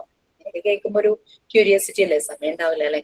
ഹൈജി ആരാന്നും അങ്ങനെയുള്ള കാര്യങ്ങളൊക്കെ, ഗ്രീക്ക് മിത്തോളജി ഒക്കെ വായിക്കാൻ രസമാണ്. ശരിക്കും പറഞ്ഞാൽ മറിയം മോണ്ടിസോറി പറയൂട്ടോ, മിത്സ്, ഫേബിൾസ്, അങ്ങനെ റിയൽ അല്ലാത്ത സ്റ്റോറി ഒന്നും കുട്ടികൾക്ക് പറഞ്ഞു കൊടുക്കരുതെന്നാണ് മറിയം മോണ്ടിസോറി പറയുന്നത്. അവർ പറയുന്നത് റിയാലിറ്റി, റിയൽ ഹീറോസിന്റെ കഥകൾ കുട്ടികൾക്ക് പറഞ്ഞു കൊടുക്കണം. റിയാലിറ്റി ഇപ്പം ആക്ട് പ്ലേ, റോൾ പ്ലേ ഒക്കെ ചെയ്യിക്കുമ്പോൾ doctor patient, doctor nurse, teacher student, father mother, പിന്നെ ഇതുപോലെ എന്താ പറയാ ഗ്രോസറി സെല്ലർ ആൻഡ് കസ്റ്റമർ, അങ്ങനെ കുട്ടി ചുറ്റുപാടും കാണുന്നതൊക്കെ വേണം കുട്ടിയെ കൊണ്ട് റോൾ പ്ലേ ചെയ്യിക്കാൻ എന്നാണ് അവർ പറയാ. അതായത് റിലേഷൻഷിപ്പിനെ കുറിച്ചൊക്കെ മനസ്സിലാക്കുന്ന രീതിയിലൊക്കെ പറഞ്ഞിട്ടുണ്ടായിരുന്നു. അപ്പൊ ഇത് കാര്യം നല്ല രസമാണല്ലോ, ഗ്രീക്ക് മിത്തോളജി ഒക്കെ വായിക്കാൻ ഭയങ്കര രസമല്ലേ. അതുപോലെ നമ്മളുടെ ഈ ചൈനീസ് നാടോടി കഥകൾ, ജാപ്പനീസ് നാടോടി കഥകൾ എന്നൊക്കെ പറഞ്ഞിട്ടൊക്കെ ഉണ്ടല്ലേ, അതൊക്കെ വായിക്കാനൊക്കെ രസമാണ്. പക്ഷെ മറിയം മോണ്ടിസോറി പറയുന്നത് റിയൽ അല്ലാത്തതൊന്നും കുട്ടികൾക്ക് പറഞ്ഞു കൊടുക്കരുത്. അവര് ഫാന്റസി വേൾഡിലേക്ക് പോകുന്നു, അവരെ റിയാലിറ്റിയുമായിട്ട് കണക്ട് ചെയ്യാം. പക്ഷെ എനിക്ക് ഒരു ഫീൽ ചെയ്തൊരു കാര്യം പറയാം, നമ്മൾ മുന്നിലെ ഇതുപോലെ സിൻഡ്രല്ലയുടെ കഥകള്, സ്നോ വൈറ്റിന്റെ കഥകൾ, അങ്ങനെ കുറെ കഥകളൊക്കെ നമ്മൾ കേട്ടിട്ടുണ്ട്. ഈവൻ നമ്മൾ ഇമാജിൻ ചെയ്തിട്ടുണ്ടാവും സിൻഡ്രല്ലയുടെ ആലീസ് ഇൻ വണ്ടർലാൻഡ്, ആലീസ് പോയതുപോലെ ഞാനും ഇങ്ങനെ പോണതും, അങ്ങനെയൊക്കെ നമ്മൾ ഇമാജിൻ ചെയ്തിട്ടുണ്ടാവും ചെറിയ പ്രായത്തിൽ. പക്ഷെ കുറച്ച് കഴിഞ്ഞപ്പോൾ നമ്മൾ അതിൽ നിന്ന് പുറത്തു വന്നിട്ടുണ്ട്. പക്ഷെ അക്കോർഡിംഗ് ടു മറിയം മോണ്ടിസോറി കുട്ടികളെ അങ്ങനെ റിയൽ അല്ലാത്ത സ്റ്റോറീസ് ഒന്നും പറഞ്ഞു കൊടുക്കരുത്, റിയൽ സ്റ്റോറിയുമായിട്ട് കണക്ട് ചെയ്യണം, റിയൽ ഹീറോസ് അവരുടെ കാര്യങ്ങളൊക്കെ പറഞ്ഞു കൊടുക്കണം എന്നൊക്കെയാണ് മറിയം മോണ്ടിസോറി പറയുന്നത്. പാർട്ട് 3 നിങ്ങൾക്ക് ഉണ്ട്. അപ്പൊ ഇപ്പൊ ഗ്രീക്ക് മിത്തോളജിയിലെ ഗോഡസ് ഹൈജിയെ പറ്റി പറഞ്ഞപ്പോ ഞാനതൊന്ന് പറഞ്ഞേ ഉള്ളൂ. ഓക്കെ, പിന്നെ ഈ കുട്ടികളെ പേടിപ്പിക്കുമല്ലോ ഇങ്ങനെ ഓരോന്നൊക്കെ പറഞ്ഞിട്ട് പൂക്കാച്ചി വരും, അപ്പൊ അങ്ങനെയൊന്നും ചെയ്യരുത് എന്നാണ് ശരിക്കും മറിയം മോണ്ടിസോറി പറയുന്നത്. ലൈഫ് ലോങ് അവരുടെ മനസ്സിൽ ആ ഒരു പേടി കൂടി കിടക്കും. ഓർമ്മയില്ലെങ്കിൽ പോലും അവരുടെ സബ് കോൺഷ്യസ് മൈൻഡിൽ അത് ഉണ്ടാകും. അങ്ങനെ ഇങ്ങനെയൊക്കെ പറഞ്ഞിട്ട് കുറെ കാര്യങ്ങളൊക്കെ കണക്ട് ചെയ്ത് പറയാറുണ്ട്. സെയിം തന്നെ സൈക്കോളജിയുടെ പാർട്ട് വരുമ്പോഴേക്കും സൈക്കോളജിയുടെ ക്ലാസ് ഒക്കെ അറ്റൻഡ് ചെയ്യുമ്പോഴേക്കും കുറെ ആൾക്കാരൊക്കെ അങ്ങനെ ഉണ്ടാവുമല്ലോ, ഭയങ്കര എക്സ്പേർട്ടുകൾ. അപ്പൊ അവര് പറയും, അതായത് എന്താ പറയാ, കുഞ്ഞ് വീഴുമ്പോ എന്തെങ്കിലും ഒരു ഡെസ്കിലോ ബെഞ്ചിന്റോ എന്തെങ്കിലും ഇങ്ങനെ കാലിൽ തട്ടി കുട്ടി വീഴുമ്പോ പൊതുവെ പാരന്റ്സ് ചെയ്യുന്ന ഒരു കാര്യം എന്താ, അവിടെ പോയിട്ട് ഒരു അടി കൊടുക്കും. അതായത് ആ ഡെസ്കിന്റെ കാലിലോ ബെഞ്ചിന്റെ കാലിലോ അടി കൊടുത്തിട്ട് കൊച്ചിനെ വീഴിച്ചോ എന്നൊക്കെ പറയും. ഇവന്റെ ഉള്ളിൽ ഇങ്ങനെ ഒരു ഇത് വരുന്ന, അതായത് എനിക്ക് എന്തെങ്കിലും പറ്റിക്കഴിഞ്ഞു കഴിഞ്ഞാല് അവർക്കിട്ട് കൊടുക്കാൻ ആളുണ്ട്. അപ്പൊ അതിപ്പോ ഡെസ്കിനും ബെഞ്ചിനും പകരം ഒരു കുട്ടിയോ എന്തെങ്കിലും ആവുമ്പോഴേക്കും ഇവന്റെ ഉള്ളിൽ ആ ഒരു തോട്ടാ, അവനിട്ടൊന്ന് പൊട്ടിക്കുക എന്നുള്ളത് ഒരു തോട്ടല്ലേ. അപ്പൊ അങ്ങനെ ഒരു റോങ് മെസ്സേജ് കുട്ടിയുടെ ഉള്ളിലേക്ക് വരും. അതിന് പകരം കുട്ടിയുടെ കാലിലെ വേദന കാക്ക കൊണ്ടുപോയി എന്നങ്ങ് പറഞ്ഞാൽ മതി എന്നാണ് ഞങ്ങൾ ഇങ്ങനെ ഒരു ഡിസ്കഷൻ ഫോറത്തിൽ ഇരുന്നപ്പോ കുറെ എക്സ്പേർട്ടുകൾ പറഞ്ഞു കേട്ടോ. ഞാൻ ചിന്തിച്ചപ്പോ ശരിയായിരുന്നല്ലോ, കാരണം കുട്ടികളുടെ ഉള്ളിലൊക്കെ ഒരു വയലൻസ് വരുമത്രേ. നമ്മൾ അവിടെ ഒരു അടി കൊടുക്കുവാണെങ്കിൽ, അല്ലെങ്കിൽ ഇപ്പൊ വേറൊരാള് കുഞ്ഞിനെ കണ്ണുരുട്ടി നോക്കി അമ്മ കുഞ്ഞിനെ ഒന്ന് എന്തിനാ നീ അത് ചെയ്തതെന്ന് ഇങ്ങനെ ചോദിക്കുമ്പോഴേക്കും അച്ഛൻ വന്ന് അമ്മയ്ക്ക് ഇങ്ങനെ തമാശക്ക് അടി കൊടുത്തിട്ട്, അപ്പൊ കുട്ടിയുടെ ഉള്ളിൽ അത് വരുന്നു. അപ്പൊ കൊടുത്ത് ആ ഒരു അത് വരും. അപ്പൊ അത് ഒഴിവാക്കണം. ആ വേദന വന്ന ഭാഗത്ത് പോയി കാക്ക കൊണ്ടുപോയി എന്ന് പറഞ്ഞ് ഈസ് വെരി ഹാപ്പി. അത് മതി എന്നാണ് ഇപ്പൊ പറയണത് എല്ലാം. ഓക്കെ, സോ നമ്മളിപ്പോ ഹൈജിയുടെ കാര്യം പറയായിരുന്നു. ഗ്രീക്ക് ഗോഡസ് അവര് അതുകൊണ്ട് അതിൽ നിന്നാണ് ഹൈജി എന്നുള്ള വാക്ക് ഡിറൈവ് ചെയ്ത് വന്നത് എന്നുള്ള രീതിയിലായിരുന്നു നമ്മൾ പറഞ്ഞത് അല്ലെ. ഓക്കെ, സോ ഇനി എന്താ പറയേണ്ടത്, സ്കോപ്പ് ഓഫ് ഹെൽത്ത് എഡ്യൂക്കേഷൻ ആണോ. അപ്പൊ നമ്മൾ ഹെൽത്ത് ആൻഡ് ഹൈജീൻ, ഒരു കുട്ടിയുടെ ഡെവലപ്മെന്റില് ഹെൽത്തിനും ഹൈജീന്റെയും ഇമ്പോർട്ടൻസ് നമ്മൾ പറയുമായിരുന്നു. ഈ ഡെവലപ്മെന്റ് പല ഏരിയയിലുണ്ട്. കുട്ടിയുടെ നോളജ്, അതായത് കോഗ്നേറ്റീവ് ഡെവലപ്മെന്റ്, കുട്ടിയുടെ ഫിസിക്കൽ ആയിട്ടുള്ള ഡെവലപ്മെന്റ്, കുട്ടി സോഷ്യലൈസ് ചെയ്യുന്നത്, ആ ഒരു ഡെവലപ്മെന്റ്. വീട്ടിൽ അടച്ചു പൂട്ടിയിരിക്കുന്ന കുട്ടി ആളുകളെ കണ്ടു കഴിഞ്ഞാൽ മറിഞ്ഞിരിക്കും, അല്ലെ ഒരു സ്ട്രേഞ്ചേഴ്സിനെ കാണുമ്പോൾ ഒരു ആൻസൈറ്റി കാണിക്കുന്നത്, സ്ട്രേഞ്ചർ ആൻസൈറ്റി എന്നുള്ളൊരു സിൻഡ്രോം ആണ് അത് പറയുന്നത്. അപ്പൊ അങ്ങനെ ചെയ്യുന്നു. അപ്പൊ അങ്ങനെ പിന്നെ അതുപോലെ തന്നെ കുട്ടിയുടെ മൂവ്മെന്റ് ഓറിയന്റഡ് ആയിട്ടും മെന്റലി റിലേറ്റഡ് ആയിട്ടുള്ള ഡെവലപ്മെന്റ്, ലാംഗ്വേജും എല്ലാം നടക്കണമെങ്കിൽ നല്ല ഹെൽത്തി ആയിരിക്കണം കുട്ടി.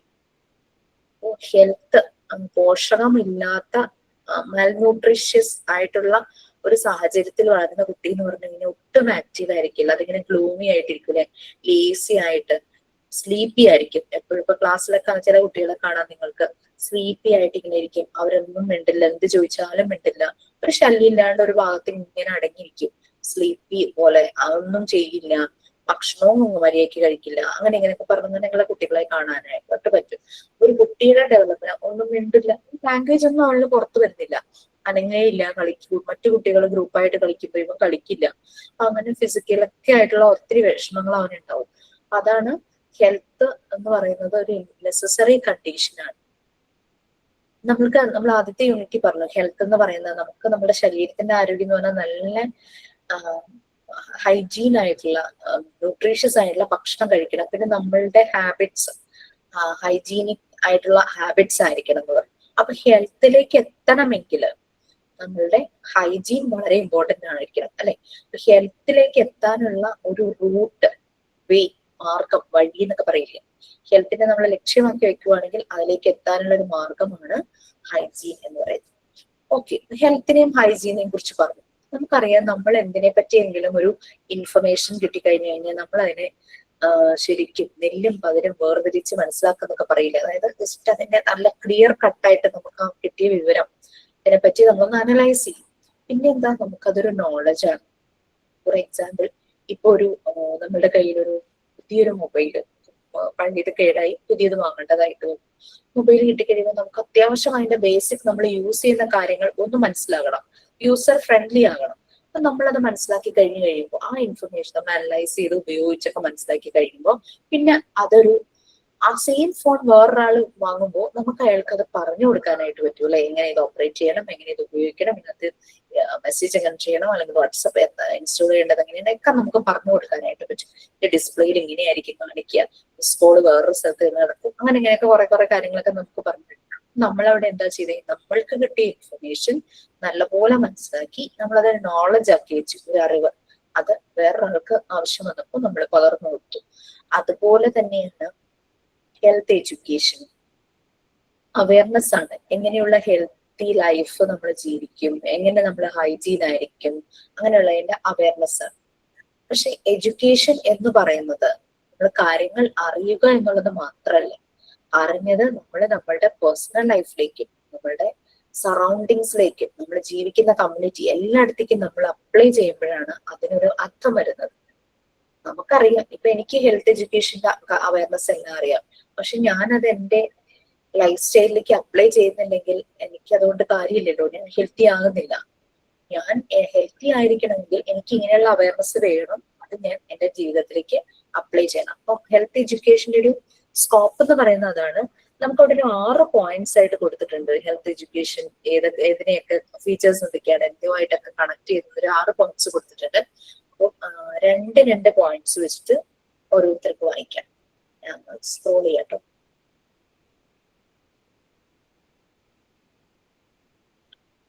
Yes,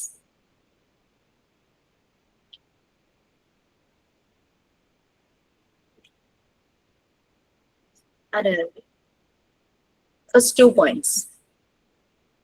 Knowledge about food items and their input of the proper growth and development of the human body. Assurance of pure and clean water, fresh air, proper rest, physical exercise, recreation, sleep.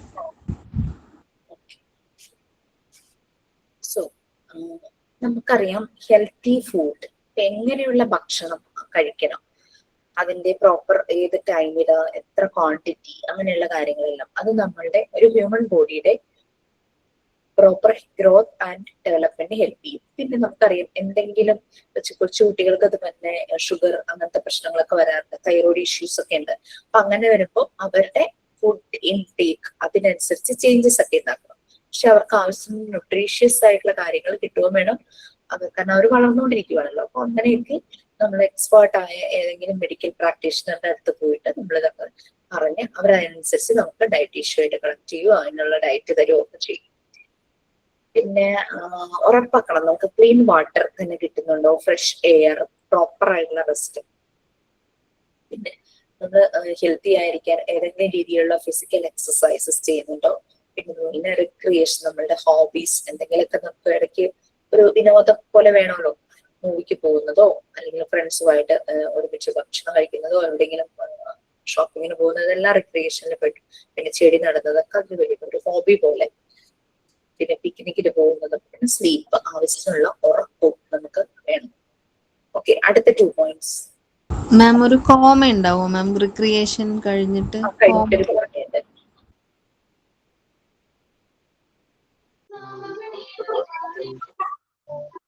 Hello, ma'am. Vaikite. വായിക്കും. Bad habits like smoking, drinking, and taking drugs and their evil effect on health, build and mental damage caused to the individual as well as the society. Case of various illness and means of their prevention. അത്രേ ഉള്ളൂ.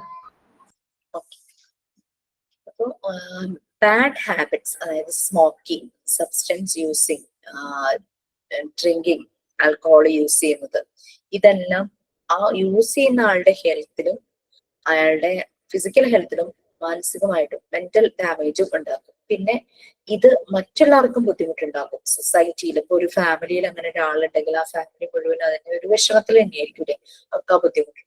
Even smoke ചെയ്യുന്നവര് അറിയാതെ തന്നെ തൊട്ടടുത്ത് നിൽക്കുന്നവർക്ക് അതിന്റെ ഒരു bad effect വരുവാണ്. പാസീവ് സ്മോക്കിംഗ് പോലെ അങ്ങനെ ബാഡ് എഫക്ട് വരും. പിന്നെ നെക്സ്റ്റ്, പല അസുഖങ്ങളുടെ കോസ്, അതിന്റെ പ്രിവെൻഷൻ എന്താണ്, അതിനെക്കുറിച്ചും ഹെൽത്ത് എഡ്യൂക്കേഷൻ നമുക്ക് വേണ്ടുന്ന അവയർനെസ് തരും. പറയുന്നതിന് കാര്യങ്ങളിൽ പറഞ്ഞ കാര്യങ്ങളെ കുറിച്ചെല്ലാം ഒരു അവയർനെസ്, എങ്ങനെ അത് പ്രിവെന്റ് ചെയ്യണം, എങ്ങനെ അത് ഒഴിവാക്കണം, അങ്ങനെയുള്ള രീതിയിൽ. Next, last 2 points. Mental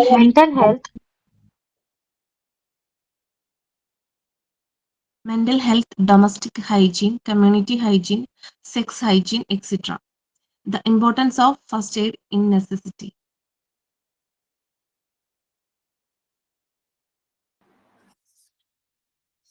okay, mental health, നമ്മളുടെ മനസ്സിന്റെ ആരോഗ്യം. ഡൊമസ്റ്റിക് ഹൈജീൻ, അത് വീട്ടിലെ അല്ലെങ്കിൽ ഇന്റേണൽ ആയിട്ടുള്ള നമ്മുടെ വീടിനകത്തുള്ള ഹൈജീൻ. പിന്നെ കമ്മ്യൂണിറ്റി ഹൈജീൻ, നമ്മുടെ സറൗണ്ടിങ്സിലുള്ള ഹൈജീൻ. പിന്നെ അപ്രോപ്രിയേറ്റ് ആയിട്ട് പലപ്പോഴും നമുക്ക് കുട്ടികൾക്ക് റിലേറ്റഡ് വിത്ത് സെക്സ് എഡ്യൂക്കേഷൻ അല്ലെങ്കിൽ അവരുടെ ബോഡിയിൽ ഉണ്ടാകുന്ന ചേഞ്ചസ് എല്ലാം നമ്മൾ പറഞ്ഞു കൊടുക്കും അല്ലെ. അപ്പോൾ സെക്സ് ഹൈജീൻ അതും ഇതിനകത്തൊക്കെ വരും. പ്രായമായവർ അഡൾട്ട് ആകുന്നവരും അവരുടെ ആ ഒരു സെക്സ് ലൈഫിൽ ഹൈജീൻ എങ്ങനെയായിരിക്കണം, അങ്ങനെയുള്ള കാര്യങ്ങളെല്ലാം ഈ ഹെൽത്ത് എഡ്യൂക്കേഷനിൽ വരുന്നുണ്ട്. പിന്നെ ഫസ്റ്റ് എയ്ഡിന്റെ ഇമ്പോർട്ടൻസ്. ഫസ്റ്റ് എയ്ഡ് നിങ്ങൾക്ക് എടുത്തു തുടങ്ങിയോ? Yes, ma'am. Yes, ma'am. ആരെടുക്കുന്നേ first aid? Abarna, ma'am. Miss first aid box ഉണ്ടാക്കാൻ പറഞ്ഞോ?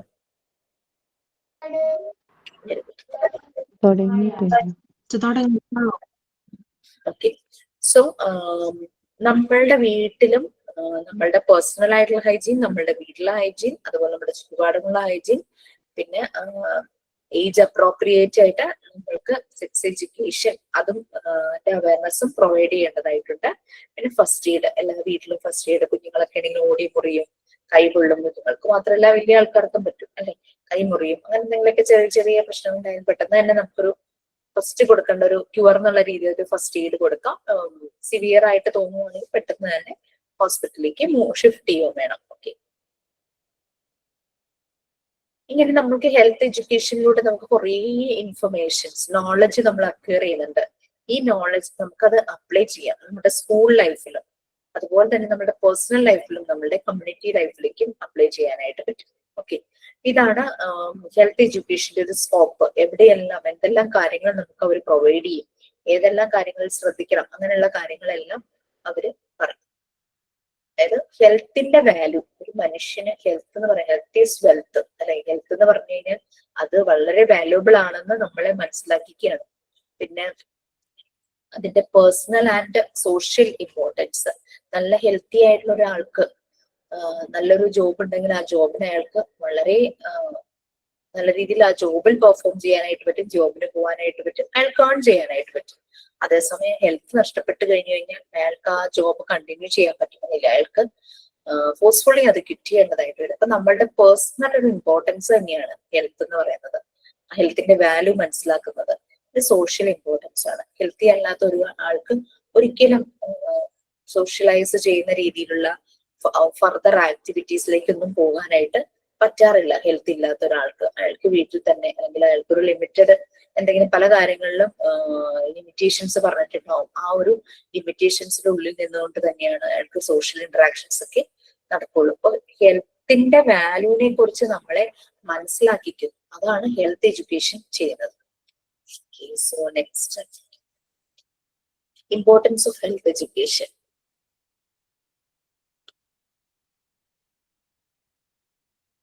അതിന്റെ സ്കോപ്പും ഏതെല്ലാം ഏരിയയിലാണ് അവർ അവയർനെസ് തരുന്നതെന്നുമാണ് നമ്മൾ ഇങ്ങനെ പറഞ്ഞത്. ഇനി ഹെൽത്ത് എഡ്യൂക്കേഷന്റെ ഇമ്പോർട്ടൻസ്. ഞാൻ ഇതിനകത്തൊരു പോയിന്റ് പറയും, നിങ്ങളൊന്ന് നോട്ട് ചെയ്ത് വെച്ചിരുന്നേ. തുടങ്ങുന്നതിന് മുമ്പ് ജസ്റ്റ് ഒന്ന് പറയാനാ. അതായത് നമ്മൾ പറഞ്ഞു ഹെൽത്ത് എഡ്യൂക്കേഷൻ എന്ന് പറഞ്ഞു കഴിഞ്ഞാൽ ആളുകൾക്ക് ഹെൽത്തിന്റെ വാല്യൂ മനസ്സിലാക്കിച്ചു കൊടുക്കുന്നു. അവരുടെ പേഴ്സണൽ ലൈഫിലും അതുപോലെ തന്നെ സോഷ്യൽ ലൈഫിലും ആ ഹെൽത്തിന്റെ വാല്യൂവിന് എത്രത്തോളം ഇമ്പോർട്ടൻസ് ഉണ്ടെന്ന് മനസ്സിലാക്കി കൊടുക്കുന്ന ഒരു ഫീൽഡാണ് ഹെൽത്ത് എഡ്യൂക്കേഷൻ എന്ന് പറയുന്നത്. അപ്പൊ ഹെൽത്ത് എഡ്യൂക്കേഷൻ ആളുകളെ ഹെൽപ്പ് ചെയ്യുന്നു. എന്തിനൊക്കെയാണ്? നമ്മളൊരു ഹെൽത്തി ലൈഫ് സ്റ്റൈൽ എങ്ങനെ മെയിൻറ്റെയിൻ ചെയ്യണമെന്ന് നമ്മളെ മനസ്സിലാക്കിക്കുന്നു. അതുപോലെ തന്നെ എങ്ങനെ ഇൽനെസ്സിനെ പ്രിവെന്റ് ചെയ്യാം അതിനുള്ള ഒരു ഐഡിയയും നമുക്ക് തരും. അതുപോലെ തന്നെ എങ്ങനെ ഇഞ്ചുറീസ് ഒക്കെ വരാതിരിക്കാനായിട്ട് എങ്ങനെ പ്രിവെന്റ് ചെയ്യാം അതും. പിന്നെ ഇനി നമുക്ക് പറയാൻ പറ്റില്ല, ക്രോണിക് കണ്ടീഷൻസ് ആയിട്ട് ആരെങ്കിലും ഒക്കെ ഉണ്ടെങ്കിൽ നമ്മുടെ വീട്ടിൽ ചിലപ്പോൾ കാണുമായിരിക്കും നമ്മുടെ പാരന്റ്സും അങ്ങനെ ആരെങ്കിലൊക്കെ ക്രോണിക് കണ്ടീഷൻസ് ചിലപ്പോൾ ഡയബറ്റിക് ആയിരിക്കാം, പ്രഷർ ഉണ്ടാകാം, കൊളസ്ട്രോൾ ഉണ്ടാകാം, തൈറോയിഡിന്റെ ഇഷ്യൂ ഉണ്ടാകാം. ഇതൊക്കെ വൺസ് ആ ഒരു കണ്ടീഷൻ, അതൊക്കെ ഒരു കണ്ടീഷനാണ്, ഇൽനെസ് എന്നല്ല. ഇതിനെ കണക്ട് ചെയ്തിട്ടാണ് പല അസുഖങ്ങളും വരുന്നത്. ഇങ്ങനെ ഒരു കണ്ടീഷൻ വന്നു കഴിഞ്ഞാൽ അതിനെ നമുക്ക് കൺട്രോൾ ചെയ്യാൻ അല്ലെങ്കിൽ മാനേജ് ചെയ്യാനേ പറ്റുള്ളൂ, മാറില്ല അല്ലെ. വൺസ് ഡയബറ്റിക് ആയി കഴിഞ്ഞു കഴിഞ്ഞാൽ പിന്നെ അത് മാറില്ല. കാരണം നമ്മുടെ ശരീരത്തില് ഇൻസുലിൻ എന്നുള്ള ഹോർമോൺ ഇല്ലാതാവുകയോ അതിന്റെ പ്രവർത്തനം നിലയ്ക്കുകയോ ചെയ്യുമ്പോഴാണ് ഒരു മനുഷ്യൻ ഡയബറ്റിക് ആവുന്നത്. മീൻസ് ഷുഗർ ലെവല് കൺട്രോൾ ആവുന്നില്ല. ബ്ലഡിലും യൂറിനിലും ഒക്കെയുള്ള ഷുഗർ ലെവല് അതിനെ കൺട്രോൾ ചെയ്യുന്ന ഹോർമോണാണ് ഇൻസുലിൻ എന്ന് പറയുന്നത്. ഇൻസുലിൻ പ്രോപ്പർ ആയിട്ട് വർക്ക് ചെയ്യാതിരിക്കുകയോ ഇൻസുലിൻ ആബ്സെൻസ് ആവുകയോ ചെയ്യുമ്പോഴാണ് നമുക്ക് ഷുഗർ ലെവല് കൺട്രോൾ ആവാതെ വരുന്നത്. അപ്പോഴാണ് മെഡിസിൻസ് എടുക്കുന്നതും ഇൻസുലിൻ ഇഞ്ചെക്ട് ചെയ്യുന്നതും അങ്ങനെയുള്ള കാര്യങ്ങളൊക്കെ വരുന്നത് അല്ലെ. അപ്പൊ അതുകൊണ്ട് അങ്ങനെയുള്ള ക്രോണിക് കണ്ടീഷൻസ് വന്നു കഴിഞ്ഞാൽ അതിനെ നമ്മൾക്കൊന്ന് മാനേജ് ചെയ്യാനേ പറ്റുള്ളൂ, മാറ്റാൻ പറ്റില്ല. അൾഷിമേഴ്സ് ഡിമെൻഷ്യ ഒക്കെ വന്നു കഴിഞ്ഞു കഴിഞ്ഞാൽ ഇറ്റ്സ് എ കണ്ടീഷൻ അല്ലെ. ആ ഒരു മെമ്മറിനെ ബാധിക്കുന്ന ഒരു കണ്ടീഷനാണ് അത്. അത് നമുക്ക് മാറ്റാൻ പറ്റില്ല, ക്യൂർ ചെയ്യാൻ പറ്റില്ല. പക്ഷെ സംഭവം നമുക്ക് അതിന്റെ എഫക്റ്റ് ഒന്ന് മാനേജ് ചെയ്യാനായിട്ട് പറ്റാം. അത് ഡയബറ്റിക് മറ്റേ പ്രഷർ തൈറോയിഡ് പോലെയല്ല അൾഷിമേഴ്സ് എന്നൊക്കെ പറയുമ്പോൾ അവിടെ അൾഷിമേഴ്സ് ബാധിക്കപ്പെട്ട വ്യക്തി അറിയുന്നില്ല. അതേസമയം അയാളുടെ കെയർ ഗീവർക്കാണ് നമ്മളവിടെ സപ്പോർട്ട് കൊടുക്കുന്നത്. അവരാണ് ശരിക്കും സ്ട്രഗിൾ ചെയ്യുന്നത്. ഹെൽത്ത് എഡ്യൂക്കേഷൻ നമ്മളെ എന്ത് ഹെൽപ്പ് ചെയ്യുന്നു അങ്ങനെ പോയിന്റ്സ് നോട്ട് ചെയ്യാൻ തന്നെ. It helps people to understand how to maintain a healthy lifestyle. First point, how to maintain a healthy lifestyle. How to prevent illness. Second point, how to prevent injury. നല്ല speed ഉള്ളവരൊന്ന് chat ബോക്സിൽ ഒന്ന് type ചെയ്തിടുവാണെങ്കിൽ നന്നായിരിക്കും. ഞാൻ ഒന്നുകൂടെ പറയാം. Health education help ചെയ്യുന്നു. ദാറ്റ് ഇസ് ആദ്യം ഒരു സെന്റൻസ് എഴുതുക. Health education helps people to understand എന്ന് കഴിഞ്ഞിട്ട് താഴെ 1 how to maintain a healthy lifestyle.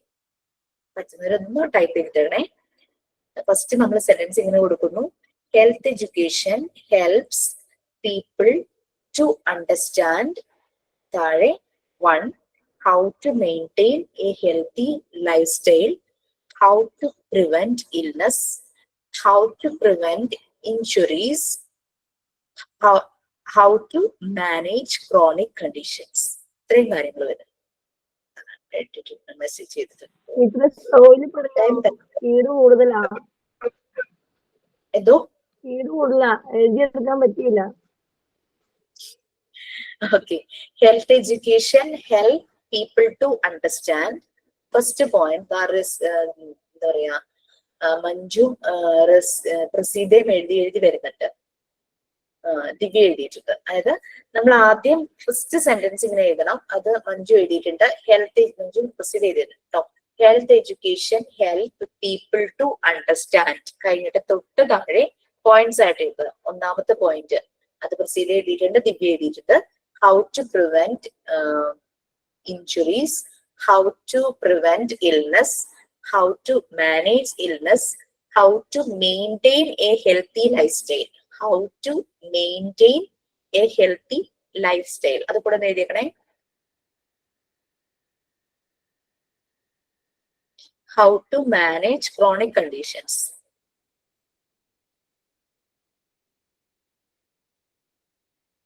എന്തൊക്കെ പോയിന്റ്സ് എഴുതാം? How to maintain a healthy lifestyle, how to prevent illness, how to prevent injuries, how to manage illness, how to manage chronic conditions. എല്ലാം തന്നെ ഇതിനകത്ത് വന്നിട്ടുണ്ട്. Chat ബോക്സിൽ എല്ലാ പോയിന്റ്സും വന്നിട്ടുണ്ട് കേട്ടോ. Thank you എഴുതിയവർക്കെല്ലാം.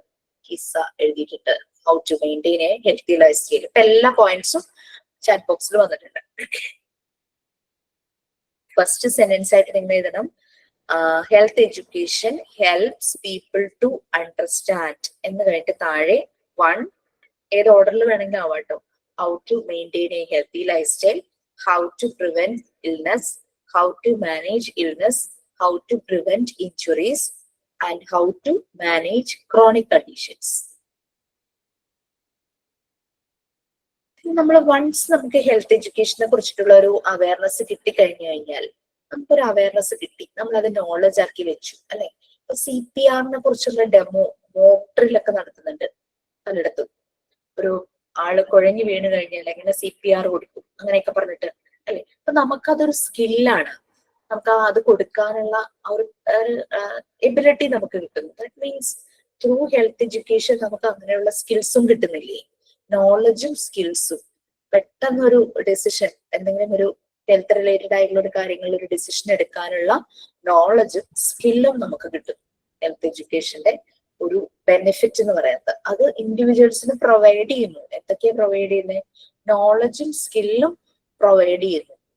നമുക്ക് ആവശ്യങ്ങളിൽ ഉപയോഗിക്കാൻ ഹെൽത്ത് റിലേറ്റഡ് ആയിട്ടുള്ള പ്രോബ്ലംസിന്റെ അങ്ങനെയുള്ള സമയങ്ങളിൽ നമുക്ക് യൂസ് ചെയ്യാൻ പറ്റുന്ന രീതിയിലുള്ള നോളജും സ്കിൽസും പ്രൊവൈഡ് ചെയ്യുന്നു. ഓക്കെ, ഇത്രയും കാര്യങ്ങൾ ഒരു പോയിന്റ്സ് ആയിട്ട് ഒന്ന് നോട്ട് ചെയ്യണമെന്ന് ഞാൻ പറഞ്ഞിരുന്നു. അപ്പൊ നെക്സ്റ്റ് ക്ലാസ്സിൽ നമ്മൾ ഇമ്പോർട്ടൻസ് ഓഫ് ഹെൽത്ത് എഡ്യൂക്കേഷൻ നമ്മൾ സ്റ്റാർട്ട് ചെയ്യും. അപ്പൊ അതിന് മുമ്പ് ഹെൽത്ത് എഡ്യൂക്കേഷൻ നമ്മൾക്ക് ഏതൊക്കെ ഏരിയയിൽ ഹെൽപ്പ് ചെയ്യുന്നു, ഏത് രീതിയിൽ ഹെൽപ്പ് ചെയ്യുന്നു, ഹെൽത്ത് എഡ്യൂക്കേഷൻ നമുക്ക് നോളജും സ്കില്ലും പ്രൊവൈഡ് ചെയ്യുന്നു. ഇതാണ് നമ്മൾ ഇന്ന് പറഞ്ഞത്.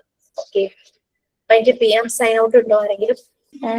മാം അസൈൻമെന്റ് എപ്പോഴായിരുന്നു ക്ലാസ് റൂമില്? ഇതാണ് അസൈൻമെന്റ് ക്ലാസ് റൂമിൽ ക്വസ്റ്റ്യൻ വന്നിട്ട് ഇട്ടാൽ മതി. കാരണം പഴയ ബാച്ചിനെ കുറച്ച് നോക്കാനുണ്ട്. അതൊരു ഇതാവുമ്പോ നിങ്ങളുടെ ക്വസ്റ്റ്യൻ തരാമെന്ന് വെച്ചിട്ടാണ്. അല്ലെങ്കിൽ നിങ്ങളുടെ ബാച്ചിന്റെയും കൂടെ വന്നു കഴിയുമ്പോഴേക്കും നോക്കാനായിട്ട് ആകെ സമയം കിട്ടില്ല.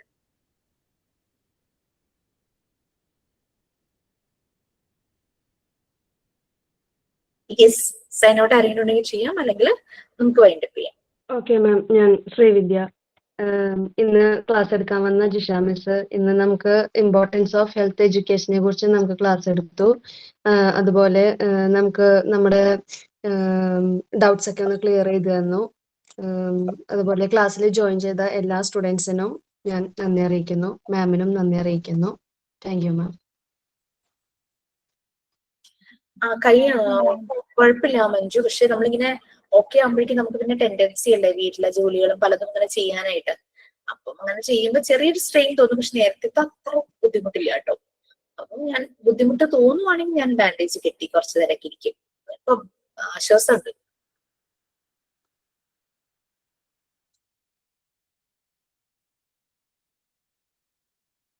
Thank you, Miss. Okay. Thank you, ma'am. Thank you, ma'am.